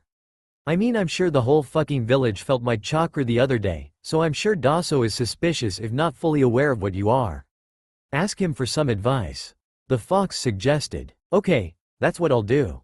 Naruto said with a nod as he entered into the main audience chamber and found Daso, sitting comfortably on his throne, talking with Lady Ayane. Naruto, you're awake, Daso exclaimed happily as he shot to his feet and walked towards Naruto.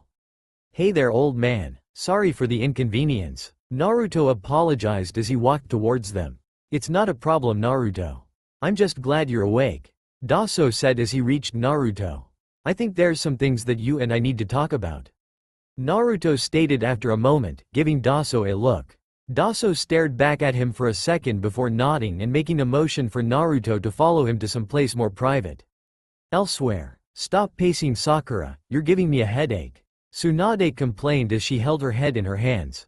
Sorry, it's just, I'm nervous. You said Master Jiraiya was coming back today, and I really want to know how his search for Naruto has gone. Sakura replied. I know, he'll be here any minute, so just calm down, Tsunade told her, as she glanced at the other members of Team Kakashi, which consisted of Kakashi himself, the newest member Sai, and Sasuke Uchiha. She stared at Sasuke for a second, when suddenly Jiraiya appeared in the room. Geez, Tsunade, I walk through the village gates and immediately get jumped by a team of Enbu demanding I show up at your office.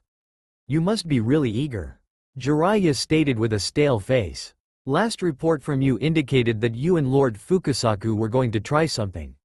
I assume something happened if you've finally decided to come back to the village, Tsunade stated as Team Kakashi began ogling Jiraiya intently. Yes. Well, I've got some good news and some bad news, Jiraiya informed her with a scratch of his head. Alright, what's the good news? Tsunade asked after a moment. Lord Fukasaku and I were able to test a form of summoning that should be strong enough to bring Naruto to Mount Mayuboku.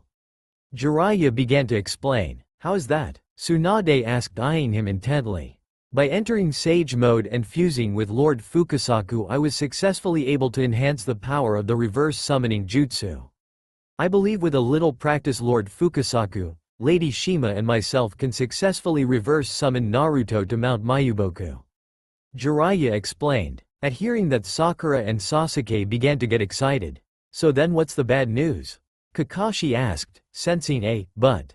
While we were attempting the reverse summon, we were able to pinpoint Naruto's location, due to an external source, Jiraiya began. Sakura and Sasuke both tensed at hearing that, knowing that there must be a reason why this is bad news.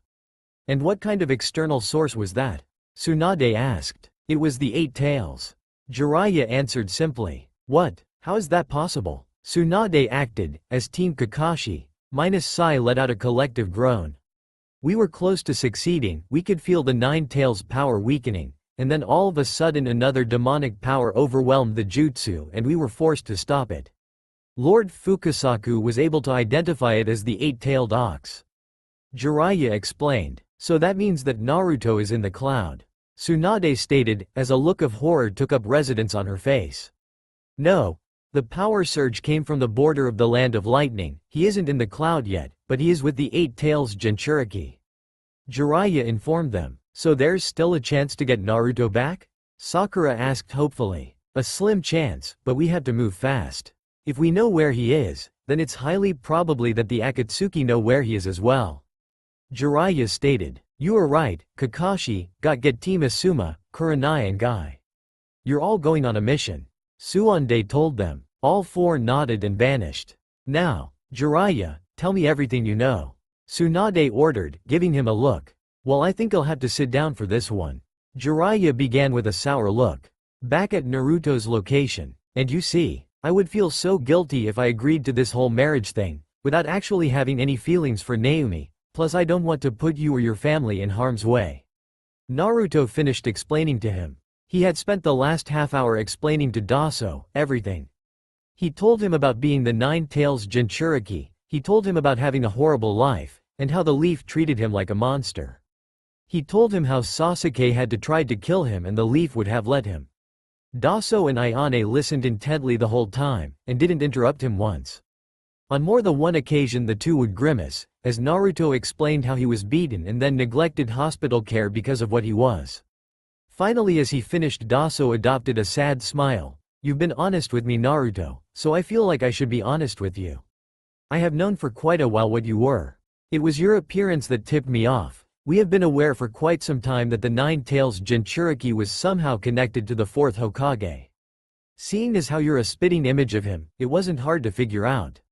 When I first met you, I wanted to keep you close, so that I could keep an eye on you. At first I thought you were a spy, or something, but after getting to know you, I learned that you were a rogue. I wanted to keep you close, in the hopes that you could help the Land of Lightning prosper. So I must apologize for tricking you. I want you to know, however, that over time I have come to see you as a friend, and I hope you can forgive. Daso told him and offered an apologetic bow, to top it all off. Naruto gave him a small smile before replying. There's nothing to feel bad about, old man. Even if you were just keeping an eye on me, you were doing more for me than the leaf ever did. Naruto told him. Thank you, Naruto. It is good to know that there is no hard feelings between us. Daso stated with another bow. So, about the whole marriage thing. Naruto began, still torn between what to choose. Naruto, since yesterday, the Raikage and I have been discussing a plan that would benefit you and the Land of Lightning. If you would be willing to indulge us for a few moments. Daso began as he stood and nodded towards an open window. Suddenly I, B, C, and Darui appeared in the room. Naruto, this is the Raikage, Lord I. Daso informed him. Upon hearing this, Naruto stood and offered a polite bow. It is good that we have officially met. Daso and I have been discussing what to do about you, and I believe we've come up with a good plan. The Raikage began to explain as he stepped forward. Naruto glanced at the Raikage's group, and noticed B giving him a look. Naruto, that is the Eight Tails Jinchuriki. The fox informed him. You're the Eight Tails, thanks for helping me yesterday. You really pulled me out of a jam. Naruto thanked B with a bow. No problem, fool, ya fool. B replied. Fool? Naruto asked, a little confused, but the Raikage just waved it off. We have a plan, and if you're willing to follow through with it, then hopefully the leaf will get off your back. The Raikage began. Okay, so what's this plan? Naruto asked, refocusing on I. We have you marry Naomi. I told him straightforwardly. What, that's the plan? Naruto asked, slightly confused. Yes. You marry her, and play the part of loving husband. This will set things in motion to help ensure that the Land of Fire is unable to move against you. Daso explained. So, you want me to marry her, so the fire can't export me? Naruto asked. That's what I was saying. The fox stated with a chuckle. Don't worry, the marriage won't be permanent. It will be a mission. I informed him. A mission? Naruto asked, still confused. Yes. Naomi will be given the rank of Chunin and she will be given a mission to serve as your bodyguard. You and she will then be married, this will serve as your cover. The marriage will be official, with all the documents that brings. You will become a citizen of the Land of Lightning, and because you would be the husband of a feudal lord, you would gain certain privileges. Like protection under the Land of Lightning. If you agree, then at the very least you will have the Land of Fire off of your back, and the leaf will no longer be able to take any official action against you, like reverse summoning you. If they try, we can go to the lightning daimyo, and he could threaten the fire daimyo with war, for authorizing an attack on a citizen of the lightning. I explained to him, what about Naomi, I mean, how would she feel having to go through with this, and stuff? Naruto asked, not sure how to correctly word it. Look Naruto, the two of you will work out how to make this work. We're not asking you to sleep with her, just to pretend like you're her husband for a while. Ayane informed him. For a while? Naruto once again made a face as he asked. Yes. This wouldn't have to be permanent, just until we were sure that the leaf and the fire had given up. Daso added. And the price for this protection? The Nine Tails asked, to which Naruto asked the same question. If, once we are sure that you are safe, you choose to remain married, then you will serve as a protector of the land of lightning. We won't ask you to go to war or anything, just to serve as a defender of what would be your home. Daso answered him. And if I choose to break off the marriage? Naruto asked out of curiosity. Then you will come to the cloud and be made a shinobi. As a Jinchuriki, you are too powerful to let roam free. So I would have to ask that you join the cloud. I answered with authority. That's all? Naruto asked, giving I a look. Regardless of which direction you decide on taking, I will ask that when you are ready you be trained in how to control your Biju. I added. I can do that, Naruto said with a nod. After a moment of silence Naruto finally asked, why are you guys helping me? I mean, everyone back in the leaf treated me like garbage, like a monster. Why are you so nice to me? I'm not nice, I'm civil. I answered. I don't trust you, and I will be watching you. But the last thing I want is for the Nine Tails to run rampant, plus with you here, the leaf has lost a lot of its leverage in the world. I'm not doing this for you, I'm doing this for the cloud. I informed him, in a matter-of-fact sounding voice. Oh, Naruto stated, with a mixture of hurt and relief. Hurt because of what the Raikage had said, but relief because at least he was honest. He was hiding behind a fake smile. The Raikage made it clear in the way that he looked at Naruto, if he stepped out of line then the Raikage would kill him. Like I said Naruto, I consider you a friend. And I wouldn't feel right, letting you continue to suffer at the hands of the leaf. Daso added. Naruto couldn't help but smile at the old man. Okay, I'll do it. I'll marry her, and with your permission Lord Raikage, I would like to become a shinobi of the cloud. Naruto stated politely. I will have everything set up, you will journey to the cloud, once your honeymoon is finished. There you will be given a crash course on what it means to be a hidden cloud shinobi, and we'll go from there. I told him. Thank you Lord Raikage, Naruto said with another bow. Please Ayane, fetch Naomi, we should begin preparations at once. Daso asked his wife. Of course, Ayane stated as she stood and left. Well, what now kid?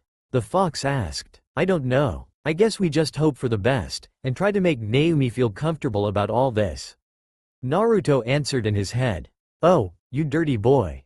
The fox chided. That's not what I fucking meant. Get your mind out of the gutter, fox.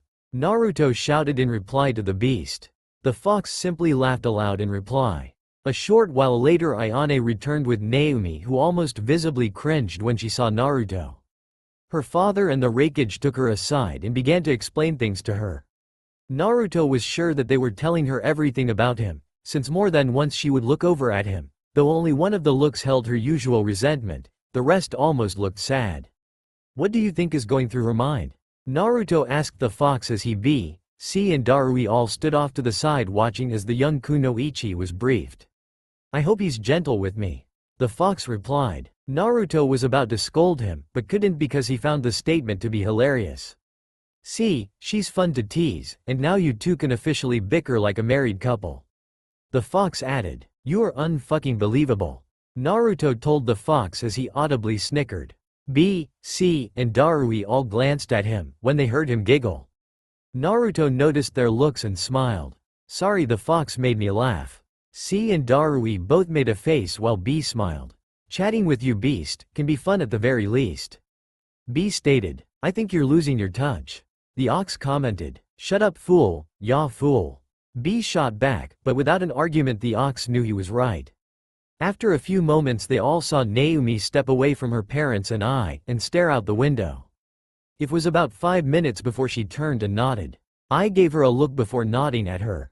Daso and Ayane both smiled, as Naomi turned and started to walk towards Naruto. As she walked by him, she forcefully grabbed his hand. "Come with me," she hissed as she dragged Naruto away. "What's up?" Naruto asked with a grin as she dragged him into the hallway. "Look, I only agreed to do this because Lord Ai asked me to, and it's my duty as a shinobi and as future feudal lord of these lands to do everything I can to keep them safe," Naomi explained, as she gave him a hard look. Naruto nodded and smiled to show that he understood. "Now, there are a few things we need to get straight. First, I've been asked to pretend to be your wife and to keep you safe, and as your bodyguard, you do what I tell you," she began. Naruto offered her a nod, to show that he agreed to that term. "Secondly, I will play the part of loving wife, and you will play the part of dutiful and caring husband. You will do everything that is required of you, and you will do it with gusto. We will play our parts, and play them well. We need to make this believable, so if we need to walk down the street holding hands and smiling, I don't want to hear any complaints from you. Understood, no complaints. If I want to stay safe, then I need to make this believable," Naruto replied with a smile. "And lastly, if I catch you peeking on me again, I will crush your balls and feed you your own," she said to him in a menacing whisper. Naruto held up his hands in surrender. "What should I say to make her feel better?" Naruto asked the fox. "I don't know, just say something, compliment her. But don't be creepy about it," the fox added quickly as Naruto began to speak. "You know, you were one of the prettiest girls I saw that day," Naruto stated with a bit of a blush. Naomi stared at him for a second before replying with a sly smile, "I know." Naruto looked up at her as she turned and walked back into the room. "Well, fox, I think things are about to get very interesting." "Yes, they are," the fox replied as Naruto followed after Naomi to discuss this mission with the others. Elsewhere, the four of you will lead your teams to the Land of Lightning and try to pinpoint Naruto. Team Kurenai will locate him. Team Kakashi will try to convince him to come back. If that doesn't work, then Team Asuma will capture him. If that fails, then Team Guy will take him down and bring him back by force. Tsunade explained the mission. "Yes, ma'am," the four stated at once. "You're to complete this mission without being identified. The Eight Tails Jinchuriki could be close to Naruto, so you will need to be careful. Above all else, do not cause a problem with lightning," Tsunade clarified to them. "Yes, ma'am," the four resonated again. "Alright, gather your teams and leave immediately," Tsunade ordered. The four nodded and left to get their teams. Tsunade sat in silence for a moment before speaking. "Are you going too, Jiraiya?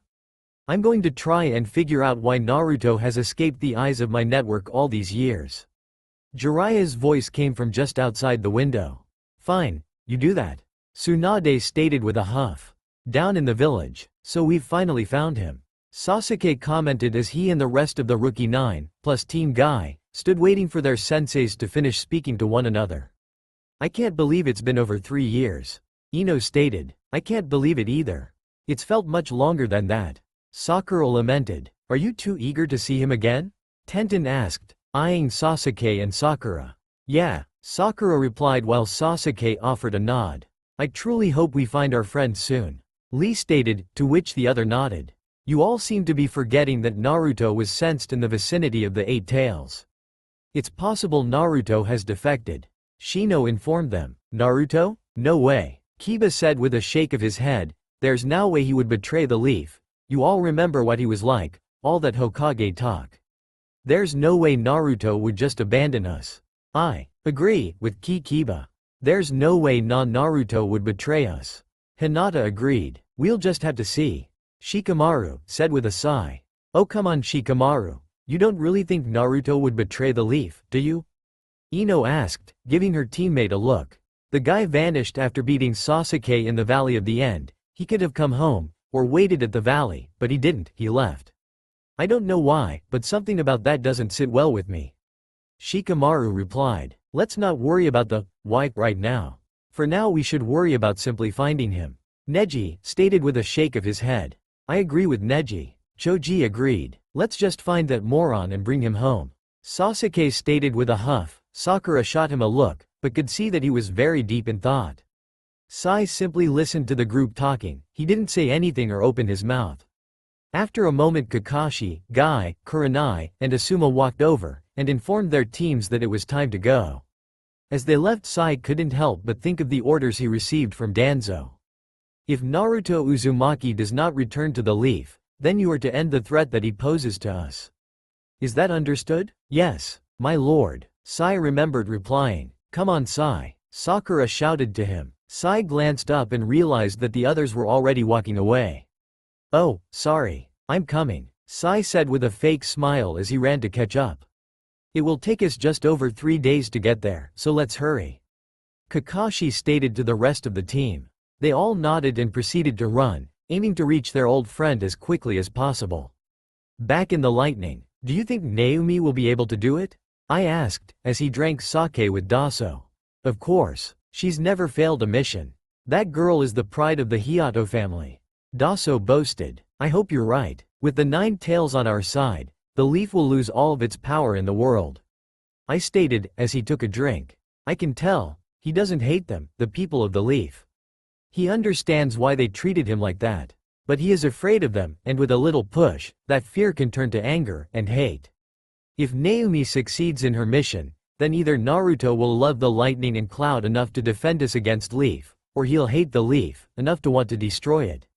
Either way, we win, Daso stated with a grin. If this plan of yours works, Daso, you will be a hero. It was wise of you to build such a bond with the boy all these years. I praised him. You think too highly of me, Lord. I offered the boy money in exchange for services. I offered him advice in exchange for friendship. My plan was to build a bond with the boy, so that he would consider this place home, that way he would defend it, if the need ever arose.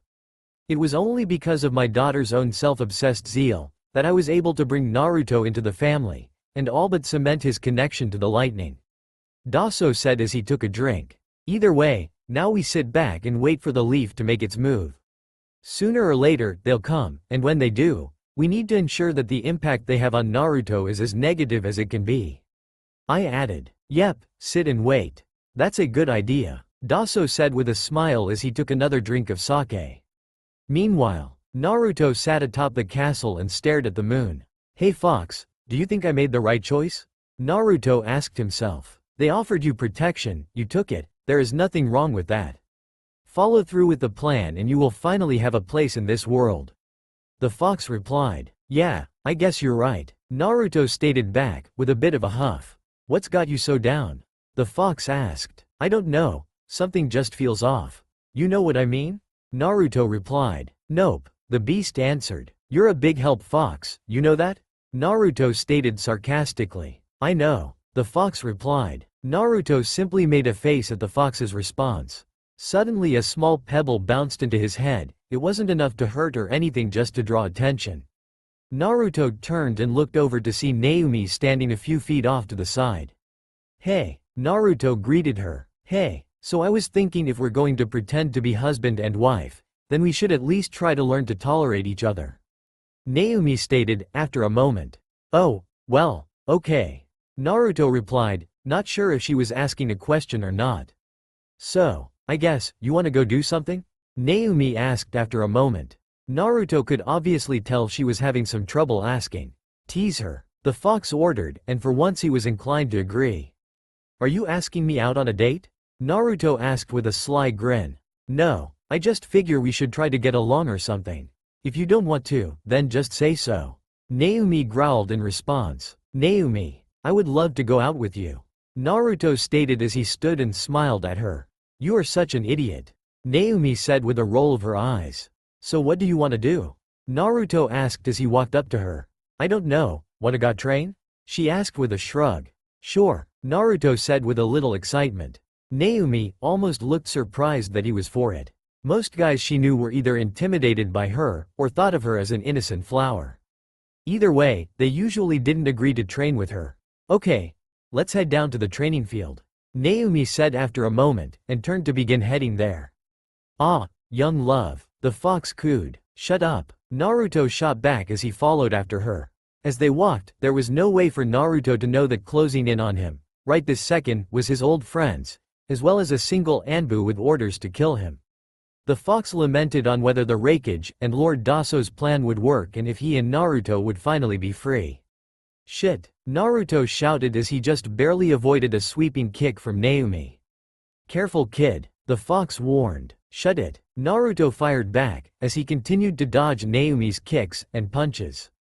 I don't know why you keep trying to engage in taijutsu with her. She's obviously more skilled in hand-to-hand than you are. The fox stated with a roll of its eyes as Naomi delivered a solid punch to Naruto's face. Hey, I'm just trying to prove that she's not as good as she thinks she is. Naruto informed the fox, as he jumped back to avoid another kick. Well, obviously you're failing. The great beast berated him. Shut up, you're making me lose my fox. Naruto tried to get out, but a chakra-infused kick to the center of the chest broke his concentration and sent him flying back.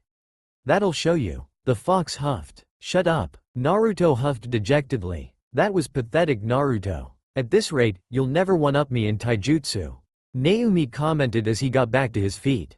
Yeah, Naruto said with a sigh as he got to his feet.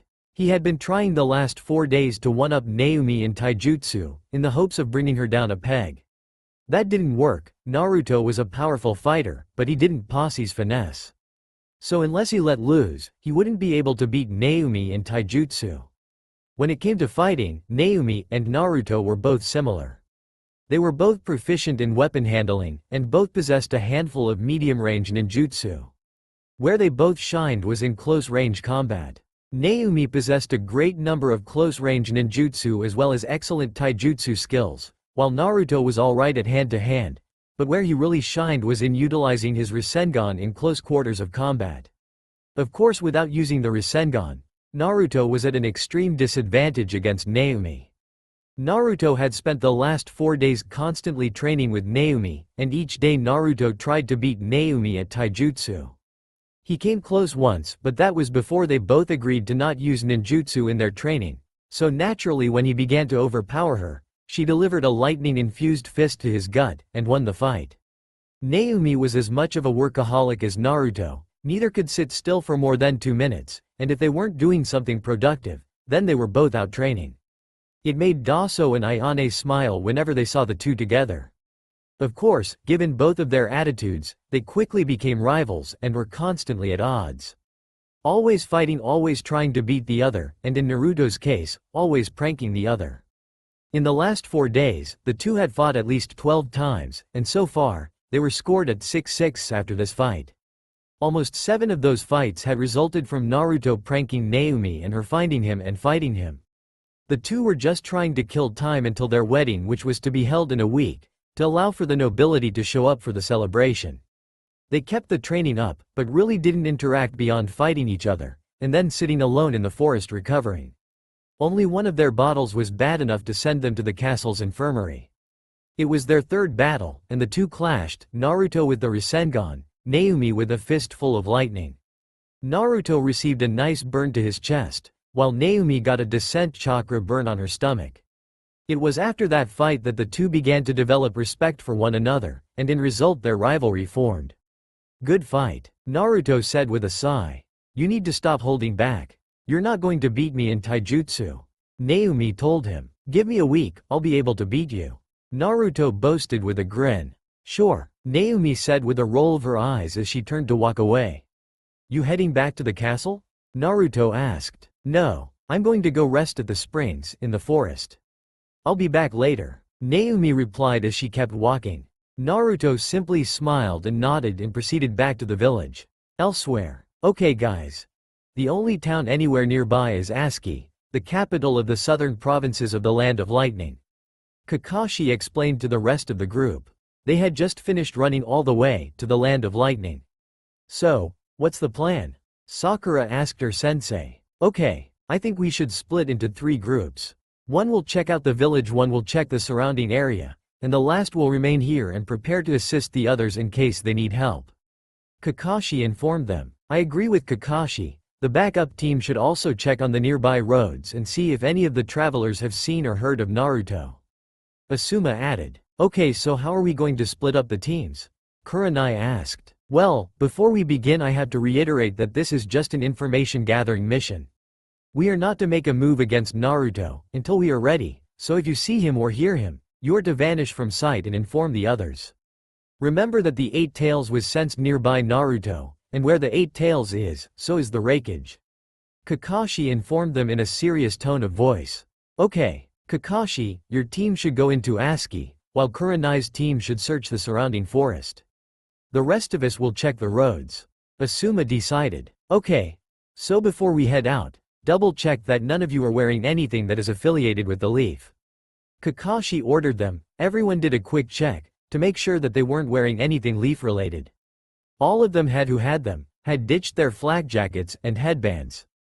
They also covered up any of their clan symbols, like Sasuke wore a simple black shirt, that didn't bear his family crest. Kakashi, to hide his Sharingan, wore a simple black headband that didn't have the leaf symbol on it. Okay, let's go find Naruto. Sakura stated after they were ready. Yes, let us find our friend. Lee agreed, which earned him nods from the others. Alright, let's go. Kakashi stated, and like that, the teams dispersed. 1 hour later, Naomi pulled on her shirt as she finished getting dressed. She had just finished bathing in the springs that resided outside of the village. Naomi glanced around and suddenly felt like she was being watched. Her eyes immediately lit up as she recognized the feeling. It had been the same feeling she had felt when Naruto had peeped on her almost 2 years ago.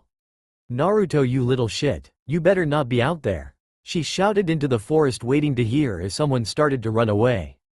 After a moment of nothing, she felt a sudden breeze pass by her. She glanced over to where her headband and weapon pouches had been set. They were now both missing. She felt that sickening feeling, the one only a shinobi gets when they know they've just fucked up royally. Suddenly she heard someone clear their throat, behind her. She spun around and was greeted to the sight of Team Guy. Naomi recognized the Leaf's green beast, instantaneously. She recognized him because he was her mother's obsession. It was her mother's lifelong goal to surpass the legendary green beast, therefore, she did everything she could to learn about him. Oh shit, she thought as she saw them. Her mind quickly began to calculate everything it possibly could about this situation. She guessed that the 2 others and the smaller clone were members of his squad. She knew that the green beast was a leaf ninja. That meant he was here on leaf orders and the leaf was after Naruto. Which meant they were probably here looking for Naruto. She guessed that since the knowledge of whom she was going to marry hadn't been made public, that Team Guy was only confronting her because she was a cloud ninja. They must not know where Naruto is, and are hoping to get some info out of her. Naomi let out an internal sigh of relief. If they were questioning her because she was a cloud ninja, then they didn't know who she really was. If they did know, they would have knocked her unconscious and taken her as a hostage in order to try and trade for Naruto. Naomi knew that if she played her cards right and appealed to the Green Beast's legendary sense of honor, that she could easily get out of this situation, and possibly learn something from the Leaf Ninja. Naomi watched as the 4 eyed her intently. She noticed the smaller version of the Green Beast, holding her headband and weapon pouch. She stopped when she looked at him. He was one of the most insane-looking weirdos she had ever seen. It took every ounce of her willpower not to burst out laughing at the sight. "Hello miss, you are a hidden cloud ninja, if I'm not mistaken," Guy suddenly stated. Naomi quickly thought up a plan and responded. She adopted a look of pure horror, and stared at Guy with wide eyes. "Please," she whispered as she swallowed hard and started to back away from the 4. Team Guy all adopted looks of confusion at the girl's fear. "Please don't hurt me," Naomi begged as she continued to back away from them, raising her hands in surrender. "What the hell is she doing?" Neji asked, with a tilt of his head. "Is she afraid of us?" Lee asked. "Miss, are you alright? We aren't going to hurt you, we just need to ask you a few questions," Guy stated as he took a step towards her. At the step, Naomi let out a scream of terror, and turned to try and run. As she turned around she saw that Team Guy had not come alone. Team Asuma was standing a few yards behind her with the same confused looks. At the sight of them, Naomi decided to let out another wail of terror and stumble away from them. Not exactly according to plan, she stumbled and fell to the ground. She didn't break her fearful ruse even as her knee cracked a rock and a bolt of pain shot through her leg that made her want to curse and blow up the rock in retaliation. "Calm down, we're not going to hurt you. We just need to ask you some questions," Asuma stated, after sharing a look with Guy. You're the Green Beast," Naomi declared with mock fear. She had become incredibly good at putting on fake attitudes. She did it to her father's guards all the time. "You know who I am?" Guy stated, looking slightly surprised. They all heard Asuma groan in annoyance at the fact that their cover was now blown. "Please don't hurt me. I'll tell you whatever you want to know," Naomi begged, as tears began streaming down her face. She was putting on such a good show that even the elites like Guy and Asuma were believing it. "Where is your backbone? You're making a fool out of yourself," Shikamaru stated with a huff. "Shikamaru," Ino hissed at him as she walked towards Naomi, "please, we don't mean you any harm, it's just… we heard you mention something about someone named Naruto. Do you know someone by that name?" "Why do you want to know?" Naomi asked hesitantly. "Naruto is a friend of ours, and we think he might be lost. We would sure appreciate it if you could tell us where he is," Ino asked with a sincere smile. "Well, if he's a friend of yours then I guess I can tell you," Naomi stated hesitantly. "Good, let's you me and my friend here go talk over there and leave. The boys here to do what they do best, stand around," Ino replied as she gestured to Tenten to follow them off to the side. Naomi nodded and tried her best to keep the facade up, but the weak girl act was one that really hurt her pride and bugged her, and every moment the desire to fight kept building stronger and stronger. Elsewhere, Naruto stood in the forest listening to the sound of nature. It was a calming technique that the fox had taught him. It allowed him to clear his mind of doubt, confusion, anger, etc. He would often do this after a training session and recently, after battling with Naomi. It just made Naruto feel so at peace to stand quietly in a small meadow that sat in a small gap in the forest that surrounded Aski. "Kid," the fox spoke up as he felt a presence enter the meadow a few meters away. "I know," Naruto replied as he turned. His eyes quickly fell upon 3 slightly familiar faces and one unknown. "It's almost hard to believe how much you've grown," a white-skinned woman with brunette hair and beautiful red eyes stated. "Holy shit, Naruto. I didn't think we'd be the ones to find you," Kiba Inuzuka stated with a look of slight disbelief. "Nah, Naruto," Hinata said in a low whisper that only her teammates could hear. Shino remained silent, eyeing Naruto intently. "Well, holy shit, mutt face. Long time no see," Naruto stated after a moment. "It has been a while, hasn't it?" Kiba replied, his eyes locked on Naruto. "I see you brought your squad mates. I'm guessing that this woman is your sensei?" Naruto asked, with a playful smile. All of his old friends lowered their guards slightly at the sight of that old goofy smile. The only one who knew better was the fox, who could feel Naruto's anger and rage building. "What, don't you recognize Kurenai-sensei?" Hinata asked with a little confusion, though she had to struggle to get the words out, and her face was a deep red, because of Naruto's new appearance. "It's been 3 years, besides it wouldn't be the first time a friend has forgotten a friend," Shino stated dejectedly. Both Hinata and Kiba grimaced and gave Shino a look that said, "Too soon?"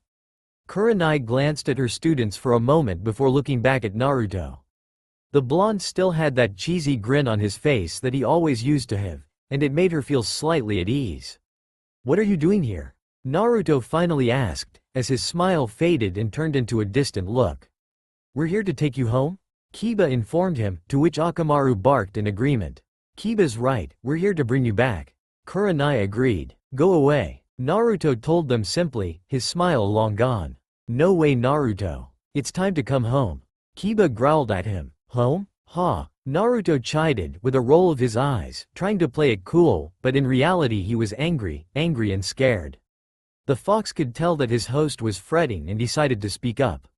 "Hey kid, don't be scared. I won't let these bastards take you back to that awful place," the fox told him. "I know. It's just," Naruto started to reply in his head when suddenly an image of Sasuke with his Sharingan blazing flashed into Naruto's mind. Ever since the Valley of the End, Naruto has held 2 deep fears. One was being forced to return to the Leaf, and the other was to face the guy who had tried to kill him, Sasuke Uchiha. Naruto always knew that Sasuke was better than him, and it sent a cold chill up Naruto's spine whenever he recalled how it took the 9 Tails chakra to defeat Sasuke. "He could be here, fox," Naruto stated internally as he recalled Kiba's words about them finding him. "Don't be afraid, kid. You've grown a lot over these past few years. I'm sure you can beat him this time, and remember I will always be there to help you if you need it," the fox reassured him. Over the last 3 years the 9 Tails had been Naruto's only confidant, his only true friend. "Thanks, fox," Naruto stated as a smile crept across his face. Anytime, brat. Now, what are we going to do about them? The fox replied. Kiba was always a descent fighter, and Shino was the second to the top-ranked guy in our class. Plus Hinata has the Byakugan, and let's not even start with what that sensei of theirs can do. Naruto told the fox, slightly worried. Look, just use that technique and you should be able to cause enough of a stir to draw Lord Daso to you. The fox told him. In the past 4 days I, B, C, and Darui had returned to the cloud. They planned on returning in time for the wedding but had things they needed to prepare for beforehand. Yeah. With Lord Daso's help, I should be able to beat anything the leaf can throw at me. Naruto thought as he let out an audible sigh. Naruto had just a slight amount of knowledge when it came to why Daso Hiato was so famous in the lightning. It had something to do with the Hiato family Kekkei Genkei. By now, these three should be Chunin level, and their sensei is a Jonin. I would consider you a high-end Chunin at best, so it looks like you don't have a choice. The Nine Tails stated. I know. I'll give it a try. How high do you think I should go? Naruto asked. A 40% conversion should do it. The fox said with a nod. Right, Naruto said aloud as he began glaring at Team 8. Right, what? Kiba asked, looking confused. Go away, Naruto ordered. No way in hell, Naruto, we've waited 3 long years to find you, and now that we aren't going to let you go. Kiba informed him, earning another powerful bark from Akamaru. We need to buy a little time. I've sent some of my insects to inform the others. Shino stated to his team in a low voice, though with Naruto's Jinchuriki enhanced senses he could easily hear him. The others are going to be pissed that we disobeyed orders and engaged him. Kiba huffed. They'll deal, for now we just have to hold him in place. Kurenai stated, earning a nod from her team. For the last time, leave me alone. I don't want to fight, but I will if I have to. Naruto warned as he began gathering chakra in his right hand. We've looked for you for 3 years. We, CA, can't turn back, after we've come so far.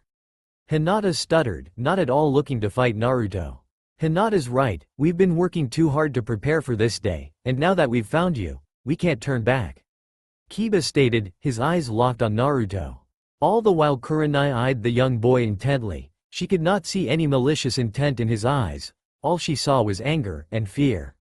Suddenly Naruto's hand began to glow blue. At the sight, all of Team 8 tensed. Naruto quickly began gathering chakra in his other hand, as he continued to stare them down. Please don't fight us Naruto. Hinata tried to plead, but she was still having a hard time dealing with seeing him again, and the glare he was giving her and her team wasn't helping her anxiety. Regardless of what you may believe, we did not come here to hurt you. Shino stated.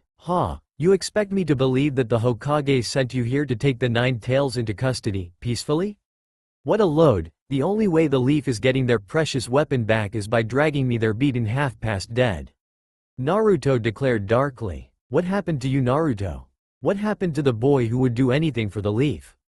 The boy who dreamed of becoming Hokage? Kurenai asked, her eyes focused on Naruto's glowing hand. He woke up, and finally realized what he was to the people of the Leaf. I was a weapon, a monster. The only reason some people tolerated me was so that I could be made into a weapon when I grew up. I now understand why the villagers hated me so much, why the civilian council tried so hard to get me thrown out, or killed. I was beaten, abused, neglected, and denied help. The goddamn third Hokage, a man I considered to be a grandfather to me, even abandoned me. So yeah, I left the Leaf. And I'm never going back, and when you see the Hokage you can let her know, I have a new dream. A dream where I can live in peace, without ever having to see or hear about that goddamn village ever again. Naruto yelled at them as he finished gathering chakra in his other hand. Suddenly both hands were glowing blue. All the members of Team 8 adopted solemn and sad looks. All secretly wished they had done something to help Naruto when he was younger. Last chance, walk away, or face my wrath. Naruto declared, an intense look on his face. I'm sorry Naruto, but we just can't do that. It's time for you to come home. Kurenai stated with a solemn look. Yeah. Whatever happened in your head, to make you think like this will be fixed, and all of those villagers that treated you like garbage, will get to see how great you really are. Kiba tried to compliment him, not wanting to fight his old friend. Yes, please Naruto. Sasuke, Sakura and Kakashi-sensei miss you dearly, Hinata informed him, finally finding her words. At the mention of Sasuke's name, the image flashed into his head again. Naruto had to grit his teeth to stop himself from screaming at them. Also, I know that Iruka-sensei has missed you dearly, I'm sure he would love to see you again. At the mention of his old friend's name, Naruto's face softened. Hey Mutt-face. What? Kiba asked with a confused look. When you get back to the leaf, can you pass on a message to Iruka-sensei? I want you to tell him that I'm happy and that I miss him. I want you to tell him that I think about him all the time, and I really wish I could be there to see him again. Naruto said with a sad smile. You can tell him yourself buddy, you'll be back soon. Kiba said with a sigh as he cracked his knuckles. No, I want. Naruto replied as he lifted his shirt with his right hand and while it was up quickly pressed his right hand to his stomach. Team 8 all adopted looks of shock as the Nine-Tails seal appeared, and then a secondary seal appeared over it. They all watched in awe as an inferno of orange chakra engulfed Naruto. They all felt dread as the overwhelming bloodlust of the nine-tailed fox filled the area. He must be using some of the demon's power, Kurenai thought, but something felt off. This chakra, though similar to the nine tails, felt like Naruto's as well. She could see that one of his hands was still glowing blue. They quickly scanned Naruto's appearance. He hadn't changed much, his hair was blowing wildly from the chakra, and his whiskers had darkened, but other than that he looked normal. The one other major difference was that his eyes were red, and yet they weren't slitted. 15 minutes Naruto. The fox warned him. Alright, I got it. Naruto stated aloud as he suddenly let loose a roar that sent Team 8 flying back into the trees as well as blasting his chakra all over the forest. What is this? This isn't like the nine-tails cloak that Sasuke described, this is different. Kurenai thought as she scanned Naruto again. His features weren't feral, more savage than feral. The chakra that was raging around him like an inferno wasn't red but orange, and one of his hand was still glowing blue, and Naruto was holding it close to his body almost like it was hurt or something. Go to hell, Naruto shouted as he suddenly vanished. Kurenai's eyes widened in disbelief as in a single second Naruto crossed the 20 to 30 yards that separated the two of them, and was suddenly right up in her face. Right as he brought back his fist to punch her, a white mass slammed into her. Kurenai rolled to the ground and glanced up, just in time to see Akamaru land on his feet. She suddenly heard the forest tear itself apart, and she looked up to see a large energy shockwave release from Naruto's fist, that caused trees to splinter and crack. Are you alright Kurenai-sensei? Hinata shouted. Yes, I'm fine, thank you Akamaru. She finished glancing at Kiba's dog. Akamaru glanced at her and offered a single bark in reply. I need to focus on the Jonin, the others are unimportant right now. Naruto thought to himself. Good thinking, the others are Chunin level at best, so you can easily defeat them in this mode. You should focus on the Jonin seeing as how she'll wipe the floor with you the second this mode ends. The fox replied. I know, 14 minutes left. I need to make them count and stop wasting time. Naruto said to the fox as he glanced up at Team 8 who seemed to be stuck between fear and anger. They want to take me back to that nightmare. I'm not going to let that happen. Naruto growled angrily. Naruto, rape them, the fox ordered with a grin. At hearing that Naruto grinned too, and readied himself for another charge. Elsewhere, Neji, what the hell was that? Asuma asked. I can see a lot of chakra emanating from the west, but I can't pinpoint it, it must outside of my range. Neji replied his Byakugan fully active.